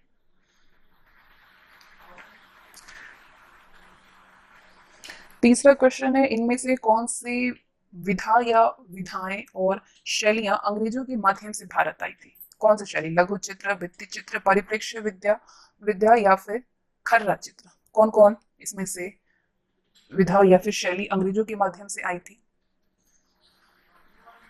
परिप्रेक्ष्य विद्या। भित्ति चित्र का अर्थ है दीवार पर बना चित्र। ये एक भारतीय स्थानीय परंपरा है। टीपू सुल्तान ने अंग्रेजों की सांस्कृतिक परंपराओं का विरोध किया और भित्ति चित्र जैसी स्थानीय परंपराओं को प्रोत्साहित किया। लघु चित्र का अर्थ छोटे चित्रों से है। ये मध्यकाल के भारतीय कलाकारों द्वारा बनाई जाने वाली कला का हिस्सा है। परिप्रेक्ष्य विधि यूरोपीय यथार्थवाद का एक तत्व है। ये एक ऐसा तरीका है जिसके जरिए दूर की चीजें छोटी दिखाई देती है और समानांतर रेखाएं दूर जाकर के एक दूसरे से विलीन होती प्रतीत होती है। इससे नजदीक और दूर वाली चीजों के बीच की दूरी का बोध होता है इससे परिप्रेक्ष्य विधि में। खर्रा चित्र कागज की लंबी रोल पर बनाई गई ऐसी पेंटिंग होती है जिससे कि लपेटा जा सकता था। बंगाल में काली घाट के स्थानीय गांवों में रहने वाले चित्रकार जिन्हें की पटुआ कहा जाता था वो खर्रा चित्रकार थे। परिप्रेक्ष्य विधि लाई गए थे किसके माध्यम से? अंग्रेजों के माध्यम से। अगला है कि ब्रिटिश काल में राष्ट्रीय कला के संदर्भ में बताइए कि कौन सा सही है, विचार करिए। राजा रवि वर्मा ने आधुनिक और राष्ट्रीय कला शैली विकसित करने में योगदान दिया था। दूसरा है कि अवनींद्रनाथ टैगोर और इनके समूह ने पश्चिमी कला परंपराओं को भारत में नई ऊंचाई पर पहुंचाया था। इन दोनों में से केवल पहला सही है। राजा रवि वर्मा ने आधुनिक और राष्ट्रीय कला शैली विकसित करने में योगदान दिया। नेक्स्ट है कि टीपू सुल्तान के विरुद्ध अंतिम युद्ध में अंग्रेजी सेना का नेतृत्व किसने किया था? नेतृत्व किया था जनरल सर डेविड बियर्ड ने। अगला क्वेश्चन, दरिया दौलत महल निम्नलिखित में से किस राज्य में स्थित है? दरिया दौलत महल कहाँ पे है? किस राज्य में? कर्नाटक में। गौथिक शैली के संदर्भ में बताइए, विचार करिए। इस शैली में नुकीली मेहराबे और लंबाई पर जोर देती संरचना दिखाई देती है। बंबई में बना विक्टोरिया टर्मिनस एक रेलवे स्टेशन है, इसी शैली में बना है। तो विचार करिए कौन सा इसमें से सही है? दोनों। इतिहास की चित्रकारी के संबंध में निम्नलिखित कथनों पर विचार करिए। 3 कथन है। ये साम्राज्यवादी कला की एक श्रेणी थी। इन चित्रों में ब्रिटिश शाही इतिहास की विभिन्न घटनाओं को नाटकीय रूप में चित्रित किया जाता था। 18वीं सदी के आखिरी और 19वीं सदी के शुरुआती सालों में इस तरह की चित्रकारी को सम्मान की नजर से नहीं देखा जाता था। बताइए इनमें से कौन सा इतिहास की चित्रकारी से बिल्कुल सही है?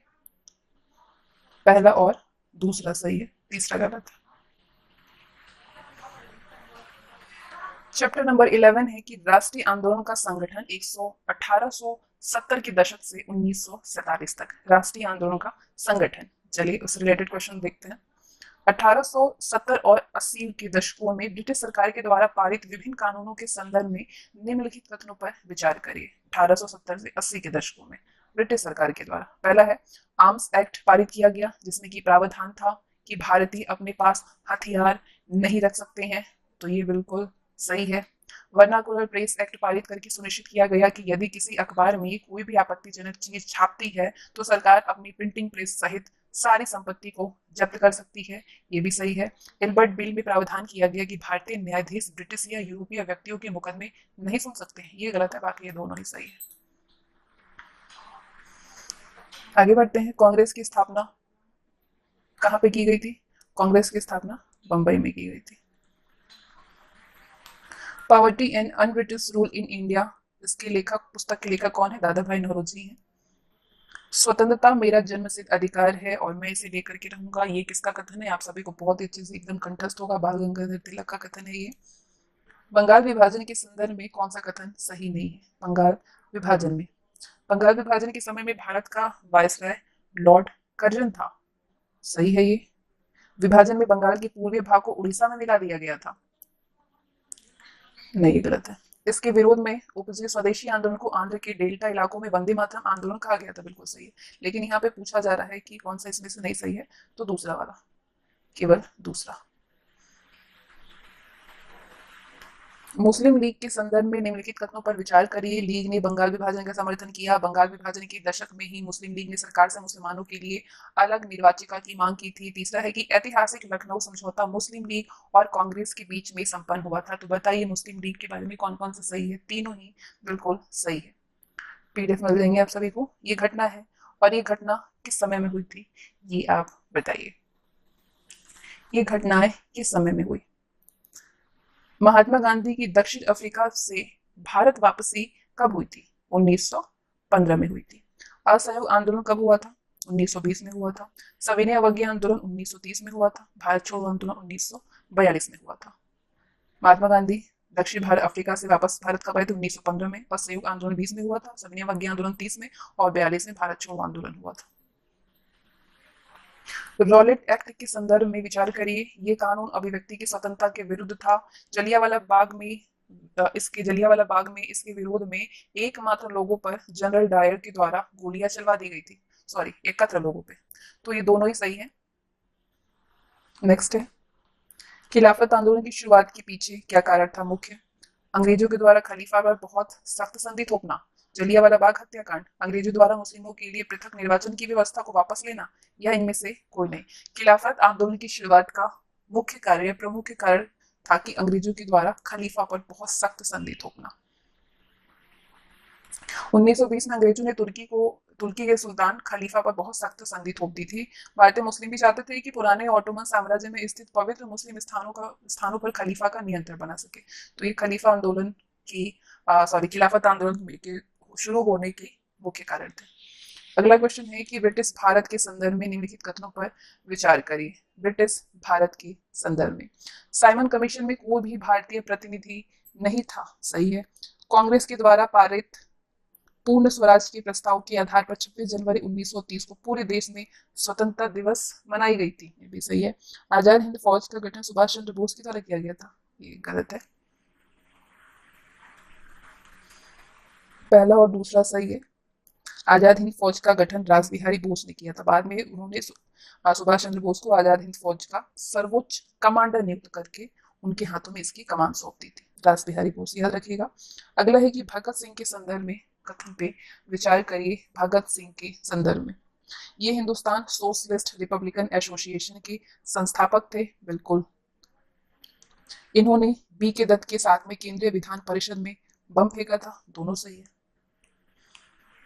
आगे अगला क्वेश्चन है कि ब्रिटिश काल के संदर्भ में विचार करिए। 1935 के गवर्नमेंट ऑफ इंडिया एक्ट में प्रांतीय स्वायत्तता का प्रावधान किया गया था। 1937 के चुनाव में संयुक्त प्रांत में कांग्रेस के साथ में मिलकर के सरकार बनाने के मुस्लिम लीग के प्रस्ताव को कांग्रेस ने स्वीकार कर लिया था। दोनों में से दोनों ही नहीं, सॉरी, सिर्फ पहला सही है, दूसरा गलत है। दूसरा क्यों गलत है, आइए जानते हैं। मुस्लिम लीग 1937 में मुस्लिम लीग संयुक्त प्रांत में कांग्रेस के साथ मिलकर के सरकार बनाना चाहती थी, लेकिन कांग्रेस ने इस प्रस्ताव को स्वीकार नहीं किया, जिससे कि कांग्रेस और लीग के बीच में फासला और बढ़ गया। दूसरा कथन गलत है। अगला है कैबिनेट मिशन के संदर्भ में विचार करिए। कैबिनेट मिशन के संदर्भ में बताइए कौन सा सही है। इसमें अलग पाकिस्तान की मांग अस्वीकार कर दी गई थी, बिल्कुल सही है। इसमें सुझाव दिया गया था कि भारत को मुस्लिम बहुल क्षेत्रों को कुछ स्वायत्ता देते हुए एक ढीले ढाले महासंघ के रूप में संगठित किया जाए, दोनों ही बिल्कुल सही है। अगला क्वेश्चन है कि लीग के द्वारा प्रत्यक्ष कार्यवाही दिवस किस तिथि को मनाने का आह्वान किया गया था? 16 अगस्त 1946 को। नेक्स्ट, विचार करिए, सरदार वल्लभ भाई पटेल 1931 में कांग्रेस के अध्यक्ष रहे थे। सरदार वल्लभ भाई पटेल। हाँ। स्वतंत्र भारत के पहले भारतीय गवर्नर जनरल चक्रवर्ती राजगोपालाचारी थे। मौलाना आजाद आजाद जिन्ना के द्विराष्ट्र सिद्धांत के समर्थक थे।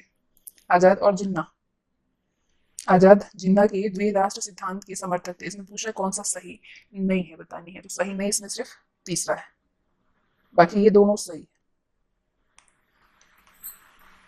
खान अब्दुल गफ्फार खान के संदर्भ में कथनों पर विचार करिए। इन्हें बादशाह खान के नाम से भी जाना जाता था। इन्होंने खुदाई खिदमतगार संगठन की स्थापना की थी। तो बताइए कि इनमें से कौन सा सही है? दोनों ही सही है। स्वतंत्रता संघर्ष में शामिल महिलाओं के संदर्भ में विचार करिए। सरोजनी नायडू दांडी यात्रा के मुख्य नेताओं में से एक थी। सरोजनी नायडू, बिल्कुल। कर्नाटक की अंबाबाई भी स्वतंत्रता संघर्ष में महत्वपूर्ण योगदान देने वाली महिला थी। ये भी सही है। पहला और दूसरा दोनों सही है। नेक्स्ट, लास्ट है क्लास 8 की, ये नहीं एनसीईआरटी का। स्वतंत्रता के बाद के क्वेश्चन को हम लोग कवर करेंगे क्लास 8 की एनसीईआरटी से। स्वतंत्रता के बाद बने भारतीय संविधान में निम्नलिखित में से कौन सी विशेषताएं उपस्थित थी? बताइए। सार्वभौमिक वयस्क मताधिकार, सभी नागरिकों की कानून की नजर में समानता, छुआछूत के चलन की समाप्ति, अछूतों के साथ साथ आदिवासियों को विधायिका और नौकरियों में संरक्षण। तो बताइए कि स्वतंत्रता के बाद भारतीय संविधान के संबंध में कौन सी विशेषताएं सही है? ये चारों ही सही है, पहला, दूसरा, तीसरा और चौथा। नेक्स्ट है, स्वतंत्रता के बाद मूल संविधान में किए गए कुछ प्रावधानों के संदर्भ में बताइए। मूल संविधान में कौन सा प्रावधान किए गए? विचार करिए। रक्षा और विदेश मामलों को केंद्रीय सूची, जबकि कराधान को राज्य सूची में शामिल कर दिया गया था। नहीं। वन एवं कृषि को संवर्ती सूची में रखा गया था, ये सही है। हिंदी को राजभाषा का दर्जा दिया गया, जबकि विभिन्न राज्यों के बीच संचार के लिए अंग्रेजों के इस्तेमाल का फैसला किया गया था। ये भी सही है। दूसरा और तीसरा सही है, पहला वाला गलत है। केंद्र और राज्यों के बीच में मतभेदों को दूर करने के लिए संविधान के विभिन्न विषयों को 3 सूची में बांटा गया। 3 सूची है, केंद्रीय सूची, राज्य सूची और संवर्ती सूची।